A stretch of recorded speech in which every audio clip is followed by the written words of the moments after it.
નમસ્કાર શ્રોતા મિત્રો, હું પ્રશાંત મૈત્રેય અને આપ સાંભળી રહ્યા છો હિડન બુક્સ. આજે આપણે જે વિડિયો જોવા જઈ રહ્યા છીએ તે બહુ ખાસ છે. તમે શહીદ ભગતસિંહનું નામ સાંભળતા જ એક વીર ક્રાંતિકારીનો ચહેરો યાદ કરો છો, પણ શું તમે તેમના વિચારોને ઊંડાણથી જાણો છો? આજના આ એપિસોડમાં આપણે બે મહત્વના ભાગ જોઈશું. પહેલા ભાગમાં આપણે સાંભળીશું તેમનો વિશ્વ પ્રસિદ્ધ લેખ હું નાસ્તિક કેમ છું, જેમાં તેમણે ઈશ્વર અને ધર્મ પર પોતાના તાર્કિક વિચારો રજૂ કર્યા. પરંતુ વાત ત્યાં પૂરી નથી થતી. બીજા ભાગમાં આપણે ભગતસિંહની જેલ ડાયરી, તેમના પત્રો અને અદાલતના નિવેદનોના આધારે તેમના ક્રાંતિ, પ્રેમ, સમાજવાદ અને આઝાદી વિશેના વિચારોને એક વાર્તા સ્વરૂપે સાંભળીશું. તો તૈયાર થઈ જાઓ એક મહાન વિચારકની માનસિક યાત્રા કરવા માટે. ચાલો શરૂ કરીએ પહેલા ભાગથી. શહીદ ભગતસિંહના પોતાના શબ્દોમાં હું નાસ્તિક કેમ છું. એક નવો પ્રશ્ન ઊભો થયો છે. મારા ઈશ્વરના અસ્તિત્વમાં ન માનવાને લીધે લોકો મને ઘમંડી અને મિથ્યાભિમાની માને છે. મને ક્યારેય એવું લાગ્યું નહોતું કે હું આ પ્રકારના વાદવિવાદમાં ઉતરીશ. મારા કેટલાક મિત્રો જેઓ મને બહુ ઓછા સમયથી ઓળખે છે, તેઓ ચર્ચા કરતા હતા કે મારી અધાર્મિકતા કે નાસ્તિકતા એ માત્ર મૂર્ખતા છે અને મારા અહંકારનું પરિણામ છે. આ એક ગંભીર પરિસ્થિતિ છે. હું કંઈ માનવતાની બાળિશ વૃત્તિથી પર નથી. આખરે હું પણ માનવ જાત જ છું અને તેનાથી વિશેષ કંઈ જ નથી. કોઈ તેનાથી વિશેષ હોવાનો દાવો ન કરી શકે. મારા વ્યક્તિત્વમાં એક ખામી છે જ, ગર્વ જેવો એક દુન્યવી ગુણ હું પણ ધરાવું છું. મારા મિત્રો ક્યારેક મને સરમુખત્યાર કહે છે. ક્યારેક હું મારા મિત્રો પાસેથી સંપૂર્ણ સંમતિ મેળવવાનો પ્રયત્ન કરું છું અને જો કોઈ મારાથી અસહમત હોય તો હું તેને સહન નથી કરી શકતો. હું પોતે જ કબૂલ કરું છું કે આ એક મોટી ખામી છે. પરંતુ આ ઘમંડ કે અહંકાર મારા નાસ્તિક બનવા માટે જવાબદાર છે. મારા કેટલાક મિત્રો જેઓ મારા સ્વભાવને સારી રીતે જાણે છે, તેમણે ક્યારેય આ મુદ્દો ઉઠાવ્યો નથી. તે લોકો જાણે છે કે હું ક્યારેય કોઈ ઉચ્ચ પદ કે સન્માનની શોધમાં નહોતો. જ્યારે હું યુવાન હતો ત્યારે પણ મારા મિત્રોની સામે ખુલ્લેઆમ નાસ્તિકતાની ચર્ચા કરતો હતો. મને યાદ છે કે એક મિત્રએ મને કહ્યું હતું કે અત્યારે તો તું નાસ્તિકતાની વાતો કરે છે, પણ જો સમય આવશે અને તને ખબર પડશે કે અંત નજીક છે ત્યારે તું ઈશ્વરને યાદ કરવા લાગીશ. મેં તે વાત પર હસી દીધું. મેં કહ્યું કે તે સમય આવવા દો, પછી જોઈશું. હવે એ સમય આવી ગયો છે. હું જેલમાં છું. મારી સામે ફાંસીનો માંચડો છે. મને ખાતરી છે કે હું થોડા જ દિવસોમાં શહીદ થઈ જઈશ. મારા નસીબનો ફેંસલો થઈ ચૂક્યો છે. કદાચ થોડા જ દિવસોમાં મને ફાંસી પર લટકાવવામાં આવશે. તો હવે હું શા માટે ઈશ્વરના અસ્તિત્વમાં માનતો નથી? આનાથી મોટો કસોટીનો સમય કયો હોઈ શકે? તે વૃદ્ધ ક્રાંતિકારી જેલરની સલાહ પર મને પૂછે છે કે મારે પ્રાર્થના કેમ નથી કરવી જોઈતી. તે કહે છે કે જ્યારે કોઈ વ્યક્તિ મુશ્કેલીમાં હોય ત્યારે જ તેને ઈશ્વરની જરૂર પડે છે. પણ હું તો એ જ કહું છું કે જ્યારે હું મૃત્યુની નજીક છું ત્યારે હું ઈશ્વર પર વિશ્વાસ કરું તો લોકો શું કહેશે? તેઓ કહેશે કે ભગતસિંહ કાયર હતો. તેણે આખી જિંદગી ભગવાનને યાદ ન કર્યા અને જ્યારે હવે મોતનો સામનો કરવાનો આવ્યો ત્યારે તે એકાએક પાછી પાની કરે છે. એટલે હું આખી જિંદગી જે રીતે જીવ્યો છું તે જ રીતે મારી આખરી પળો વિતાવું એ વધુ સારું છે. મિત્રો, મારા નાસ્તિક બનવા પાછળ કોઈ અહંકાર નથી. આ વિચારધારા મેં લાંબા સમયના અધ્યયન અને ગહન વિચારણા પછી અપનાવી છે. આ કોઈ એક દિવસનો નિર્ણય નથી.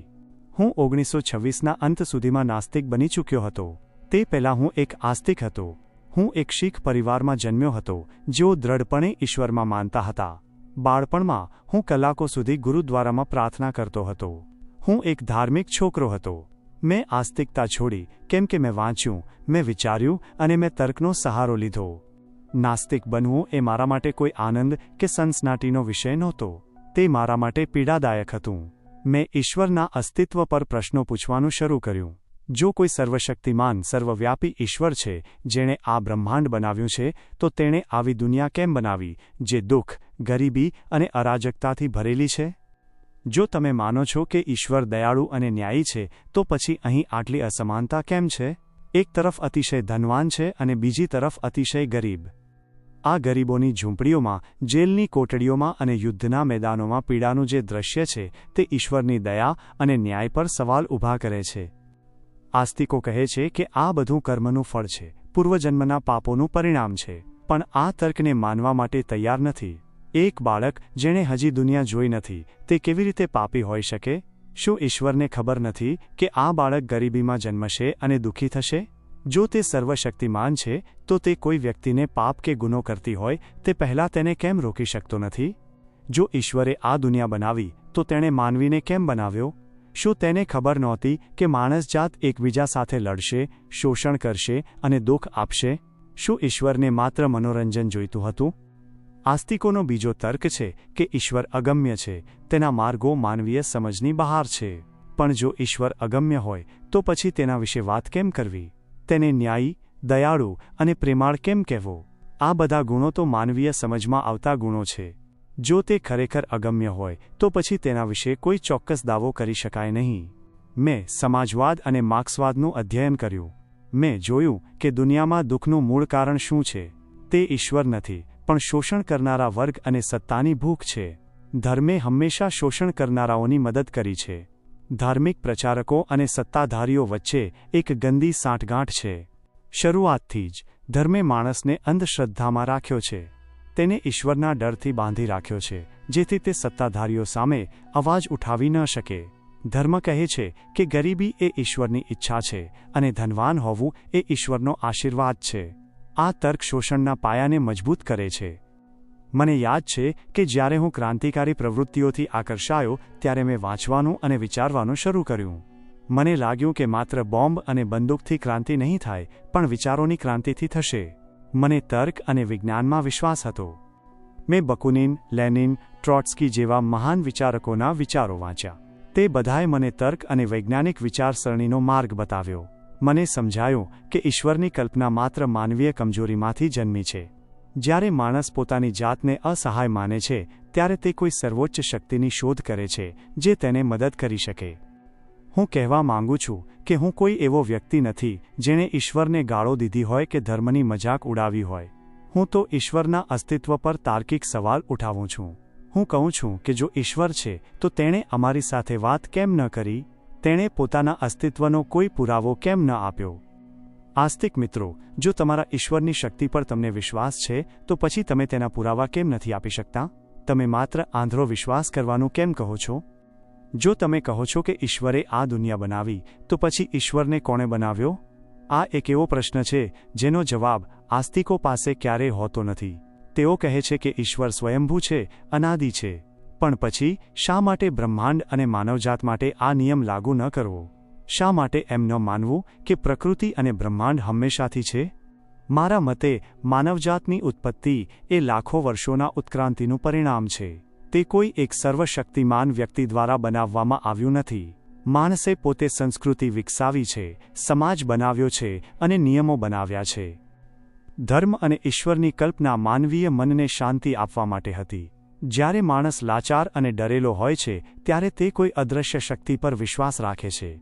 પણ ક્રાંતિકારી માટે ડર અને લાચારી એ કોઈ વિકલ્પ નથી. અમારે તો બહાદુરીથી લડવું પડશે અને પોતાના પગ પર ઊભા રહેવું પડશે.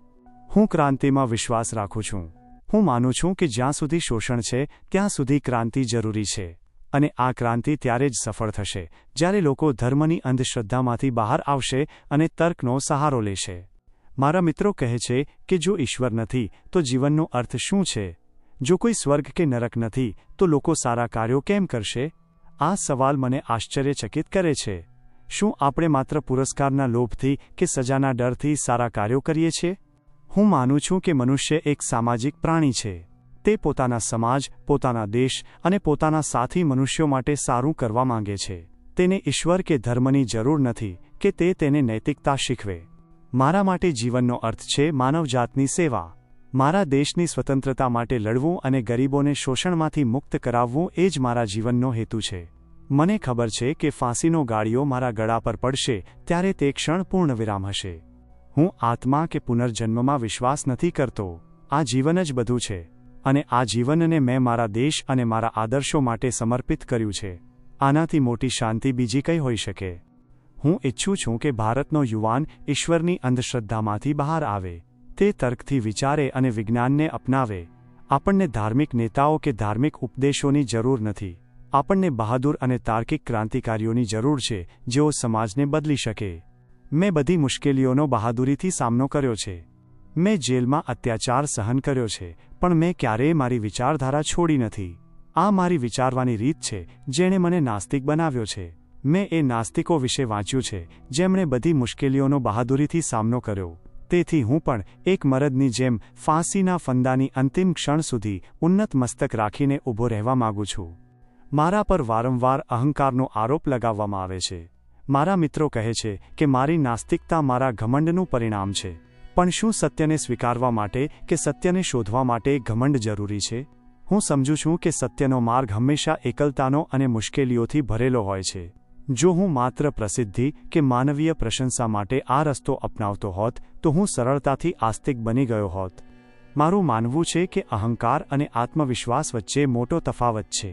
મેં ઈશ્વરના અસ્તિત્વને નકારવા માટે લાંબી અને પીડાદાયક પ્રક્રિયામાંથી પસાર થવું પડ્યું છે. આ કોઈ મજાક કે સનસનાટી ફેલાવવાનો હેતુ નથી. આ એક વિચારધારા છે જેના પર મારો દ્રઢ વિશ્વાસ છે. કોઈપણ યુવાન વ્યક્તિ માટે ધાર્મિક માન્યતાઓ અને આસ્થાના વાતાવરણમાં ઉછેર્યા પછી અચાનક એ બધાને નકારવું એ સરળ નથી. હું પણ એક ધાર્મિક કુટુંબમાં જન્મ્યો હતો. મારા દાદીમા મને ધાર્મિક વાર્તાઓ સંભળાવતા હતા. મારા કાકા અને પિતાજી પણ ઈશ્વરમાં વિશ્વાસ રાખતા હતા. બાળપણમાં હું કલાકો સુધી પૂજાપાઠ કરતો અને માનતો કે ઈશ્વર જ આ દુનિયાનું સર્જન કરનાર અને સંચાલન કરનાર છે. પણ જ્યારે મેં દુનિયામાં જોયું, જ્યારે મેં ગરીબી જોઈ, શોષણ જોયું, અન્યાય જોયો, ત્યારે મને સવાલો થવા લાગ્યા. મેં પૂછ્યું કે જો ઈશ્વર સર્વશક્તિમાન છે તો પછી ગરીબ કેમ છે? જો તે દયાળુ છે તો પછી શોષણ કેમ થાય છે? આ સવાલોએ મને પરેશાન કર્યો અને મને વધુ વાંચવા માટે પ્રેરિત કર્યો. હું ક્રાંતિકારી ચળવળમાં જોડાયો. મારો હેતુ માત્ર અંગ્રેજોને ભગાડવાનો નહોતો, પણ એક ન્યાયી સમાજનું નિર્માણ કરવાનો હતો જ્યાં કોઈનું કોઈના દ્વારા શોષણ ન થાય. ક્રાંતિકારી બનવા માટે મને તર્ક અને વૈજ્ઞાનિક વિચારસરણીની જરૂર પડી. મારે જૂની અને પાયાવિહોણી માન્યતાઓને છોડવી પડી. જ્યારે મેં યુરોપના મહાન ક્રાંતિકારીઓ અને વિચારકોના વિચારો વાંચ્યા ત્યારે મને સમજાયું કે ધર્મ માત્ર એક વ્યક્તિગત આસ્થાનો વિષય નથી, પણ એક સામાજિક અને રાજકીય હથિયાર પણ છે. શાસક વર્ગોએ હંમેશા ધર્મનો ઉપયોગ લોકોને ગુલામ બનાવી રાખવા માટે કર્યો છે. આસ્તિકો હંમેશા દાવો કરે છે કે ઈશ્વરે આ દુનિયા બનાવી. પણ શા માટે?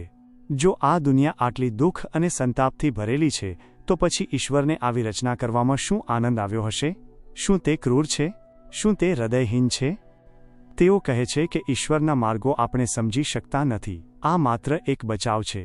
જો તમે ઈશ્વરને બચાવવા માંગતા હો તો પછી તમે તેના પર સર્વશક્તિમાન અને દયાળુ હોવાનો દાવો કેમ કરો છો? જો તે ખરેખર સર્વશક્તિમાન હોત તો તે આ દુઃખ અને પીડાને એક જ ક્ષણમાં દૂર કરી શક્યો હોત. હું કહું છું કે ઈશ્વરની કલ્પના ક્યાંથી આવી? મનુષ્યની ઉત્પત્તિના શરૂઆતના દિવસોમાં જ્યારે માણસ પ્રકૃતિની શક્તિઓ જેમ કે તોફાન, વરસાદ, ભૂકંપથી ડરતો હતો ત્યારે તેણે આ શક્તિઓને કોઈ અદૃશ્ય શક્તિ સાથે જોડી દીધી. આ અદૃશ્ય શક્તિને જ પછીથી ઈશ્વર નામ આપવામાં આવ્યું. માણસ ડરપોક અને લાચાર હતો, તેથી તેણે કોઈ શક્તિશાળી શક્તિની કલ્પના કરી જે તેને રક્ષણ આપી શકે. જેમ જેમ સમય વીતતો ગયો તેમ તેમ માણસ વધુ જ્ઞાની બનતો ગયો, પણ ધાર્મિક નેતાઓ અને પુરોહિતોએ આ કલ્પનાને જાળવી રાખી. તેમણે ઈશ્વરના નામ પર નિયમો બનાવ્યા, વિધિઓ બનાવી અને લોકોને ડરાવીને પોતાની સત્તા જાળવી રાખી. ધર્મ અને ઈશ્વરની માન્યતા માત્ર ડરથી જન્મી નથી, પણ માનવીય કમજોરીમાંથી પણ જન્મી છે. જ્યારે કોઈ વ્યક્તિ પોતાની જાતને અસહાય માને છે, જ્યારે તે પોતાની સમસ્યાઓનો ઉકેલ નથી શોધી શકતો, ત્યારે તે ઈશ્વર પર આશા રાખે છે. તે વિચારે છે કે કોઈ ચમત્કાર થશે અને તેના દુઃખ દૂર થઈ જશે. પણ હું કહું છું કે આ આશા માત્ર એક ભ્રમ છે. તમારે તમારા દુઃખોનો સામનો કરવો પડશે અને તેનો ઉકેલ તમારે જાતે જ શોધવો પડશે. ક્રાંતિકારી એ જ હોય છે જે ઈશ્વરના ભરોસે ન બેસે પણ પોતાની શક્તિ અને તર્ક પર વિશ્વાસ રાખે. મારી સામે જેલમાં પણ ઘણા ધાર્મિક લોકો આવ્યા અને મને સલાહ આપી કે મારે ઈશ્વરને યાદ કરવા જોઈએ. તેઓ કહે છે કે હવે તો મારું મોત નજીક છે, હવે તો ઓછામાં ઓછું ઈશ્વરને યાદ કરી લઉં જેથી મને મુક્તિ મળે. પણ હું તેમને પૂછું છું કે જો ઈશ્વર મને મુક્તિ આપશે તો તે અન્યાય થશે. મેં જે કાર્યો કર્યા છે તે મેં મારા આદર્શો અને મારા દેશ માટે કર્યા છે. જો મારા કાર્યો સાચા છે તો મારે મુક્તિની જરૂર નથી, અને જો મારા કાર્યો ખોટા છે તો પછી ઈશ્વર મને માફ કરી દેશે એવું માનીને હું કેમ કાયર બની જાઉં? હું માનું છું કે ધર્મ એ લોકો માટે છે જેઓ પોતાના દુઃખોનો સામનો કરી શકતા નથી. તે એક માનસિક આરામ છે. એક ક્રાંતિકારી તરીકે મારે આ આરામને છોડવો પડશે. મારે સત્યનો સામનો કરવો પડશે, ભલે તે ગમે તેટલો કઠોર હોય. આપણે ભારતની પરિસ્થિતિ જોઈએ. અહીં અસ્પૃશ્યતા છે, જ્ઞાતિવાદ છે અને ગરીબોનું શોષણ છે. આ બધું ઈશ્વરના નામે થાય છે. ધાર્મિક ગ્રંથોમાં આ જ્ઞાતિભેદને ન્યાયી ઠેરવવામાં આવ્યો છે. જો ઈશ્વર ખરેખર સારો હોત તો તે આ અન્યાયને કેમ ચલાવી લેત? આસ્તિકોનો બીજો મોટો તર્ક છે કર્મનો સિદ્ધાંત અને પુનર્જન્મ. તેઓ કહે છે કે આજે જે ગરીબ છે તે પૂર્વજન્મમાં પાપી હતો અને આજે જે ધનવાન છે તે પૂર્વજન્મમાં ધાર્મિક હતો. આ તર્ક માત્ર ગરીબોને શાંત રાખવા માટે છે. તે શોષણ કરનારાઓને છૂટ આપે છે કે તેઓ ગરીબોને ગમે તેટલો ત્રાસ આપે, કારણ કે ગરીબો પોતાના પાપોનું ફળ ભોગવી રહ્યા છે. હું આ કર્મ અને પુનર્જન્મના સિદ્ધાંતને સંપૂર્ણપણે નકારું છું. તે એક વૈજ્ઞાનિક દૃષ્ટિકોણથી સંપૂર્ણપણે પાયાવિહોણો છે. જો કોઈ માણસ દુઃખી છે તો તેનું કારણ સમાજમાં રહેલું શોષણ છે, નહીં કે પૂર્વજન્મના પાપો. આપણે ગરીબોને તેમના દુઃખમાંથી બહાર કાઢવા માટે લડવું જોઈએ, નહીં કે તેમને તેમના નસીબ પર છોડી દેવા જોઈએ.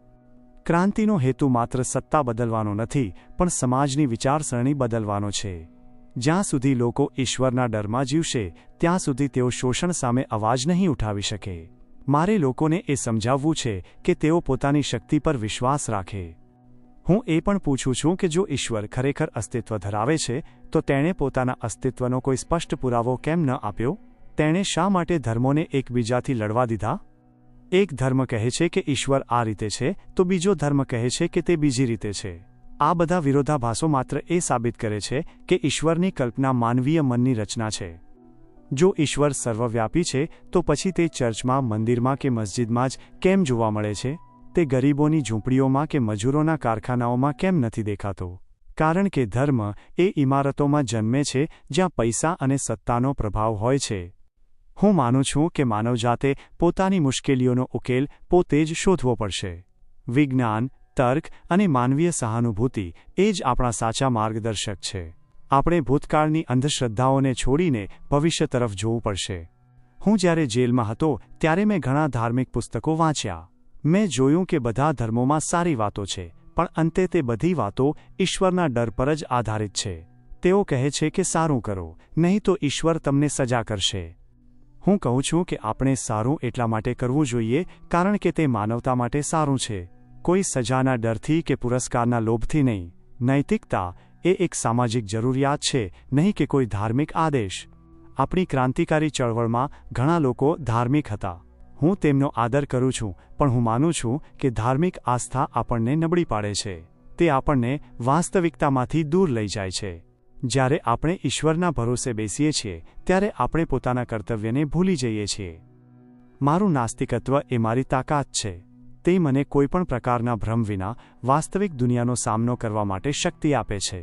મને ખબર છે કે મારે મારી લડાઈ જાતે લડવી પડશે. કોઈ ઈશ્વર કે કોઈ ચમત્કાર મારી મદદ માટે નહીં આવે.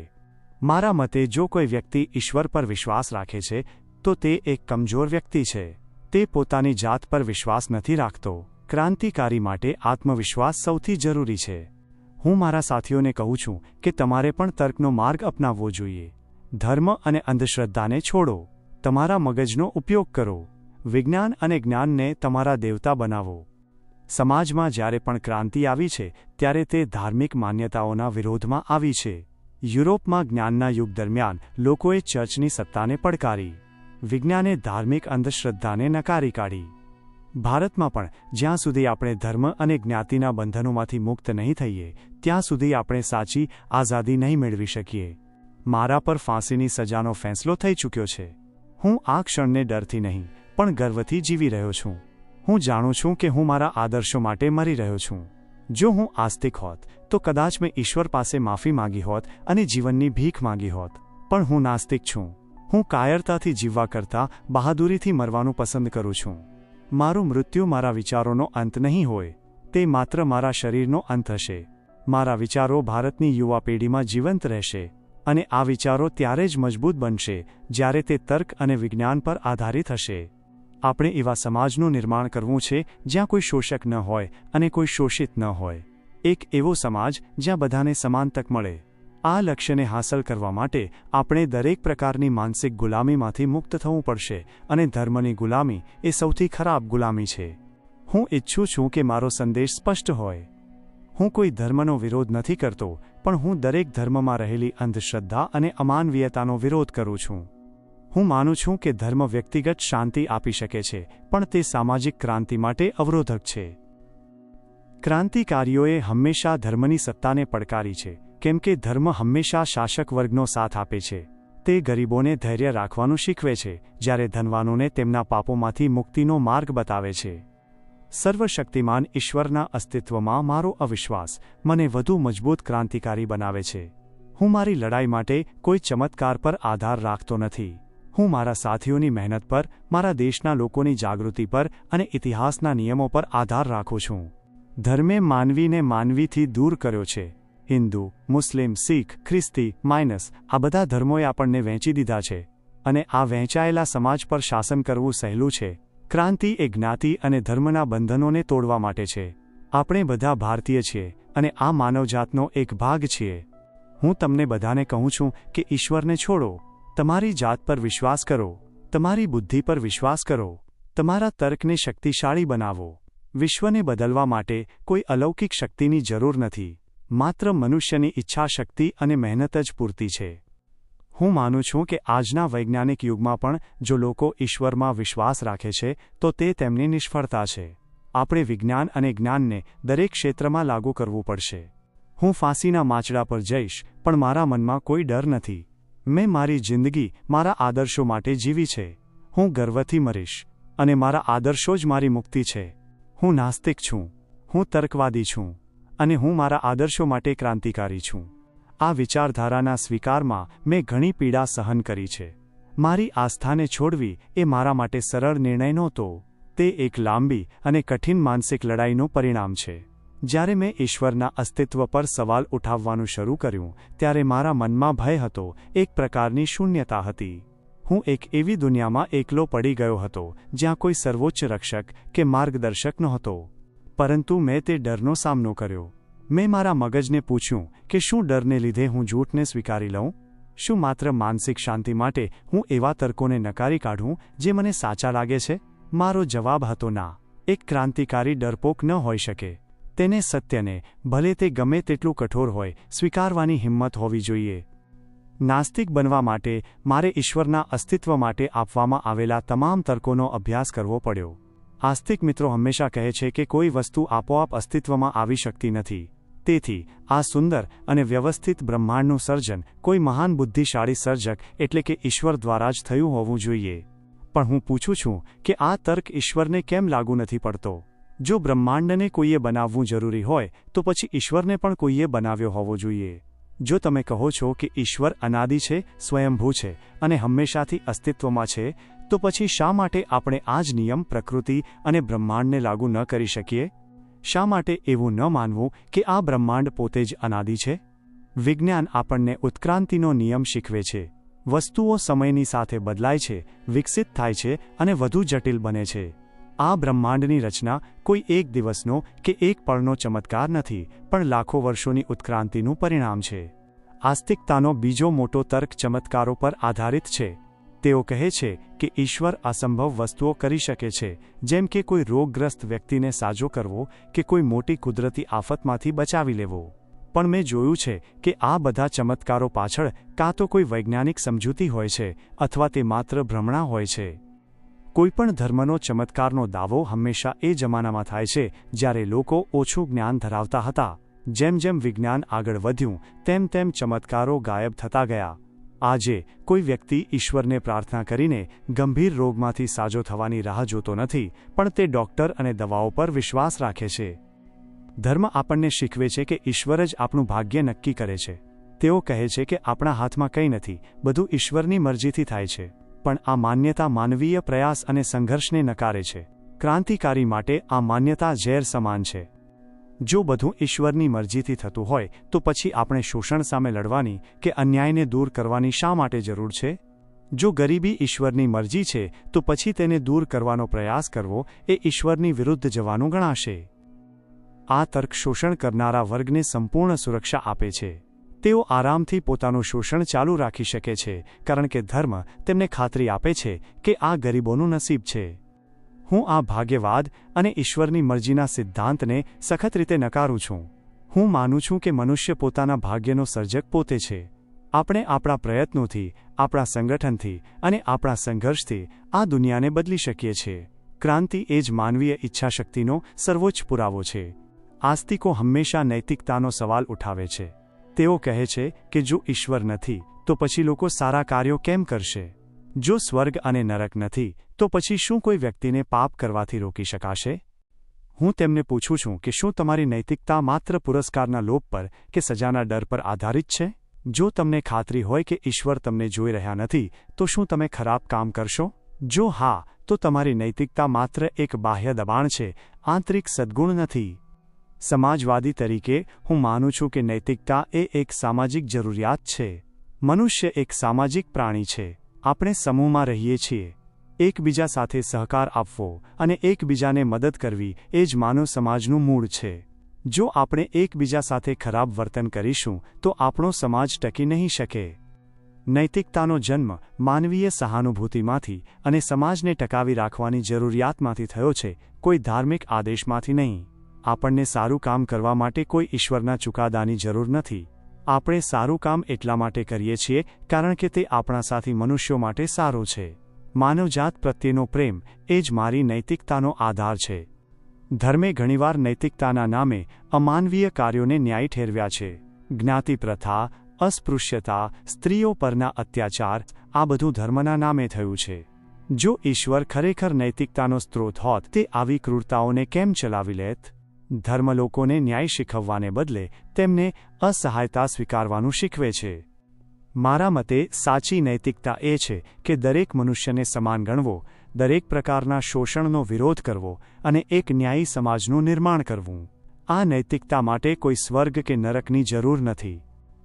આસ્તિકતા એક પ્રકારની પલાયનવાદી માનસિકતા પેદા કરે છે. જ્યારે જીવન મુશ્કેલ બને છે ત્યારે વ્યક્તિ ઈશ્વર તરફ વળે છે અને પ્રાર્થના કરે છે કે તેની સમસ્યાઓ હલ થઈ જાય. આનાથી તે વાસ્તવિક સમસ્યાઓનો સામનો કરવાથી દૂર ભાગે છે. ક્રાંતિકારી ડરપોક ન હોઈ શકે. અમારે તો વાસ્તવિકતાનો સામનો કરવો પડશે. જો ગરીબી છે તો અમે તેના મૂળ કારણો શોધીશું અને લડીશું. જો અન્યાય છે તો અમે તેના વિરુદ્ધ સંગઠિત થઈશું. અમે ઈશ્વરના ચમત્કારની રાહ નહીં જોઈએ. અમે અમારા પોતાના પ્રયાસો પર વિશ્વાસ રાખીએ છીએ.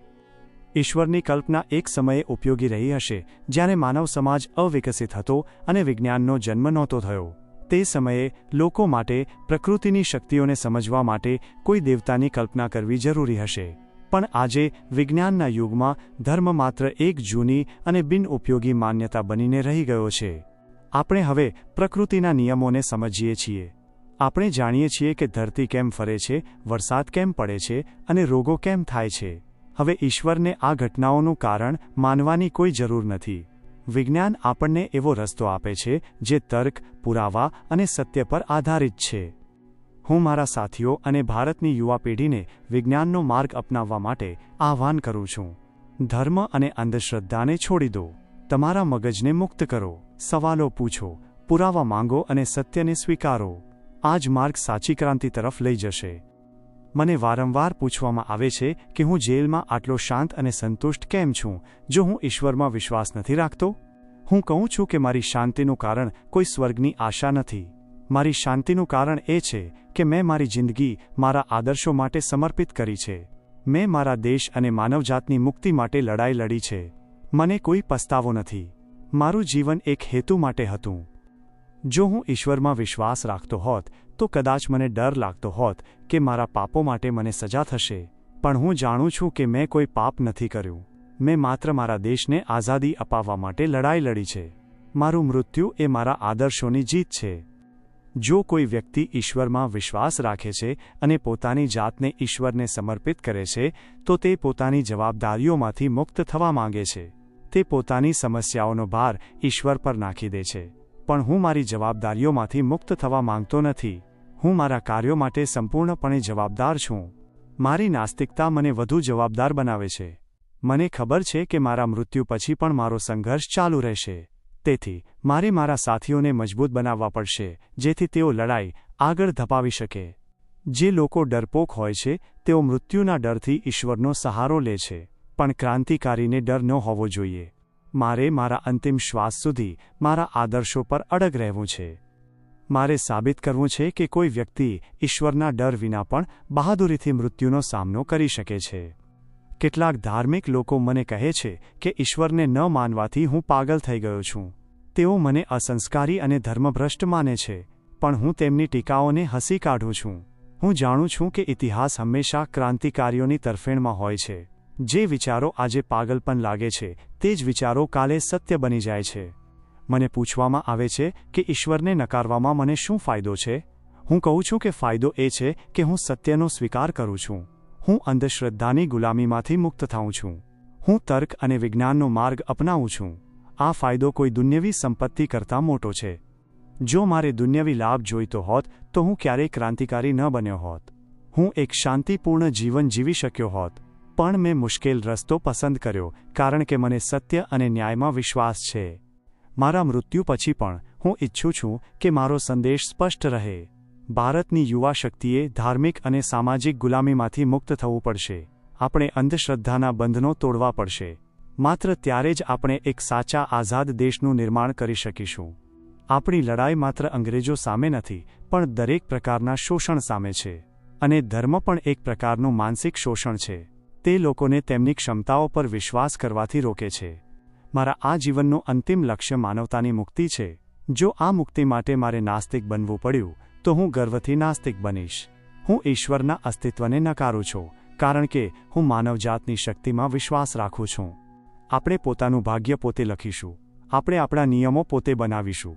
આપણે એક નવો સમાજ બનાવીશું જે તર્ક, વિજ્ઞાન અને સમાનતા પર આધારિત હશે. આ જ ક્રાંતિકારીનો ધર્મ છે. આ જ ક્રાંતિકારીનું જીવન છે. હું મારા આદર્શો માટે મરી રહ્યો છું અને આ આદર્શોમાં ઈશ્વર માટે કોઈ સ્થાન નથી. આ જ મારું અંતિમ સત્ય છે. હું નાસ્તિક છું અને હું મારા અંતિમ શ્વાસ સુધી નાસ્તિક રહીશ. હું મારા આદર્શોની વાત કરી રહ્યો હતો. એક ક્રાંતિકારી તરીકે મારો સૌથી મોટો આદર્શ માનવતા અને સમાજવાદ છે. આ આદર્શો ઈશ્વરના અસ્તિત્વને સંપૂર્ણપણે નકારી કાઢે છે. ઈશ્વર અને ધર્મ હંમેશા સમાજમાં વર્ગવિગ્રહ અને અસમાનતાનું કારણ બન્યા છે. ધર્મે લોકોને ઉચ્ચ અને નીચમાં વહેંચ્યા છે. જ્યારે હું શોષણના કારણોનો અભ્યાસ કરું છું ત્યારે મને સમજાય છે કે તે માત્ર આર્થિક નથી પણ ધાર્મિક અને સામાજિક પણ છે. ધર્મે એક એવી માનસિકતા ઊભી કરી છે જેમાં ગરીબ માણસ પોતાના દુઃખને પોતાનું ભાગ્ય માનીને સ્વીકારી લે છે. તે માને છે કે જો તે આ જીવનમાં દુઃખ સહન કરશે તો તેને મૃત્યુ પછી સ્વર્ગમાં સારું ફળ મળશે. આ સ્વર્ગ અને નરકની કલ્પના એ શાસક વર્ગ દ્વારા ગરીબોને શાંત રાખવા માટેનું એક મોટું ષડયંત્ર છે. તેમને કહેવામાં આવે છે કે તમારી ગરીબી ઈશ્વરની મરજી છે અને જો તમે ફરિયાદ કરશો તો નરકમાં જશો. આનાથી ગરીબ વ્યક્તિ સંઘર્ષ કરવાનું છોડી દે છે. પણ ક્રાંતિકારી તરીકે હું આ ભ્રમને તોડવા માંગુ છું. હું ગરીબોને કહેવા માંગુ છું કે તમારું દુઃખ કોઈ ઈશ્વરીય યોજના નથી પણ શોષણનું પરિણામ છે. તમારે મુક્તિ માટે સ્વર્ગની રાહ જોવાની જરૂર નથી. તમારે આ પૃથ્વી પર જ સ્વર્ગ બનાવવું પડશે અને તે સ્વર્ગ માત્ર ક્રાંતિ દ્વારા જ શક્ય છે. મારા કેટલાક મિત્રો મને પૂછે છે કે શું ઈશ્વરમાં વિશ્વાસ ન રાખવાથી મારામાં કોઈ નૈતિક શૂન્યતા આવી ગઈ છે? શું હું કોઈ નૈતિક નિયમોનું પાલન નથી કરતો? હું ફરીથી ભારપૂર્વક કહું છું કે નૈતિકતા માટે ઈશ્વરની જરૂર નથી. મારી નૈતિકતાનો આધાર માનવીય પ્રેમ અને તર્ક છે. હું અન્ય મનુષ્યો સાથે સારો વ્યવહાર કરું છું કારણ કે હું તેમને મારા સમાન માનું છું.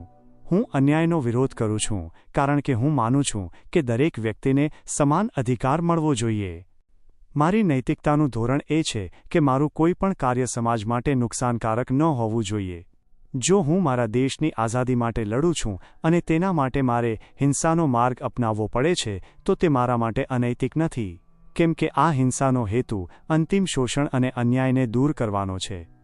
આપણે એવા સમાજનું નિર્માણ કરવું છે જ્યાં લોકો એકબીજાની મદદ કરે, નહીં કે ડરથી કે લાલચથી. જ્યારે તમે ધર્મ અને ઈશ્વરને દૂર કરો છો ત્યારે માનવીય સંબંધો વધુ સાચા અને મજબૂત બને છે. તમે કોઈને ઈશ્વરના ડરથી મદદ નથી કરતા પણ માત્ર માનવતાના નાતે મદદ કરો છો. વિજ્ઞાન અને તર્ક એ જ મારા જીવનના બે મુખ્ય આધારસ્તંભ છે. વિજ્ઞાને માનવજાતને અંધશ્રદ્ધાની સદીઓ જૂની ગુલામીમાંથી મુક્ત કરી છે. જ્યારે લોકો માનતા હતા કે ધરતી સપાટ છે અને સૂર્ય તેની આસપાસ ફરે છે ત્યારે વિજ્ઞાને સત્ય બતાવ્યું. જ્યારે લોકો રોગોને ઈશ્વરનો શ્રાપ માનતા હતા ત્યારે વિજ્ઞાને દવાઓ આપી. આજે પણ જો આપણે ભારતમાં સાચી પ્રગતિ કરવી હોય તો આપણે વૈજ્ઞાનિક વિચારસરણીને અપનાવવી પડશે. ધાર્મિક વિધિઓ અને પૂજાપાઠથી ગરીબી દૂર નહીં થાય. શિક્ષણ, ઉદ્યોગ અને તર્કથી જ દેશ આગળ વધી શકે છે. હું જ્યારે જેલમાં હતો ત્યારે મારા મનમાં ઘણા વિચારો આવ્યા. મેં વિચાર્યું કે મારા મૃત્યુ પછી શું થશે. આસ્તિકો માને છે કે આત્મા અમર છે અને તે બીજા શરીરમાં જશે. પણ હું આ માન્યતાને નકારું છું. મારું માનવું છે કે મનુષ્ય એ જટિલ, રાસાયણિક અને ભૌતિક પ્રક્રિયાઓનું પરિણામ છે. જ્યારે શરીર નાશ પામે છે ત્યારે આ પ્રક્રિયાઓનો અંત આવે છે. આત્મા જેવી કોઈ અલગ વસ્તુનું અસ્તિત્વ નથી. આત્માની કલ્પના પણ ડરપોક મનુષ્ય દ્વારા કરવામાં આવી છે, જે મૃત્યુના અંતિમ સત્યનો સ્વીકાર કરી શકતો નથી.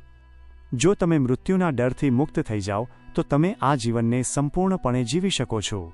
તમને ખબર છે કે આ જીવન જ બધું છે અને તમારે આ જીવનમાં જ શ્રેષ્ઠ કામ કરવું છે. મને કોઈ આગામી જન્મની ચિંતા નથી. મને માત્ર આ જીવનની ચિંતા છે અને મેં તે જીવન મારા દેશ માટે સમર્પિત કર્યું છે. પુનર્જન્મનો સિદ્ધાંત પણ શોષણનો આધાર છે. તે શોષિતને આ જીવનમાં મુશ્કેલીઓ સહન કરવા માટે પ્રોત્સાહિત કરે છે, જેથી તે આગામી જન્મમાં સારું જીવન મેળવી શકે. આનાથી વર્તમાન અન્યાય સામે લડવાની ભાવના નષ્ટ થઈ જાય છે. ક્રાંતિકારી તો આ જીવનમાં જ ન્યાય અને મુક્તિ મેળવવા માટે લડે છે. અમે આગામી જન્મની રાહ જોઈ શકતા નથી. અમારો સંઘર્ષ વર્તમાનમાં છે. હું એ પણ માનું છું કે ધર્મ વ્યક્તિગત શાંતિ આપી શકે છે, પણ તે સામાજિક પરિવર્તન લાવી શકતો નથી. ધાર્મિક લોકો શાંતિ અને મોક્ષની શોધમાં હોય છે, પણ ક્રાંતિકારીઓ ન્યાય અને સ્વતંત્રતાની શોધમાં હોય છે. આ બંને માર્ગો અલગ છે. જો કોઈ વ્યક્તિ માત્ર પોતાની મુક્તિ માટે પ્રાર્થના કરે છે તો તે સ્વાર્થી છે. જ્યારે સમાજ દુઃખ અને પીડામાં હોય ત્યારે પોતાની વ્યક્તિગત શાંતિ વિશે વિચારવું એ અનૈતિક છે. ક્રાંતિકારી હંમેશા સમાજની મુક્તિ માટે લડે છે. હું મારા યુવાનીના દિવસોમાં ધાર્મિક હતો, પણ જ્યારે મેં દુનિયાના મહાન તત્વચિંતકો અને વિચારકોને વાંચવાનું શરૂ કર્યું ત્યારે મારી આંખો ખુલી. મેં ફ્રેન્ચ રિવોલ્યુશનના વિચારકો વોલ્ટેર અને રૂસોને વાંચ્યા. મેં માર્ક્સ અને એંગલ્સના વિચારોનું અધ્યયન કર્યું. આ બધા વિચારોએ મને તર્ક અને વૈજ્ઞાનિક સમજણનો માર્ગ બતાવ્યો. હું ઈચ્છું છું કે ભારતનો દરેક યુવાન તત્વજ્ઞાન અને વિજ્ઞાનનો અભ્યાસ કરે. માત્ર ધાર્મિક ગ્રંથો વાંચવાથી જ્ઞાન નહીં મળે. તમારે દુનિયાને સમજવા માટે તર્ક અને વિશ્લેષણનો ઉપયોગ કરવો પડશે. હું જેલમાં છું અને મારું મૃત્યુ નજીક છે. જો હું ઈશ્વરમાં માનતો હોત તો કદાચ મને સંતોષ હોત કે કોઈ સર્વોચ્ચ શક્તિ છે જે મને સાચવશે.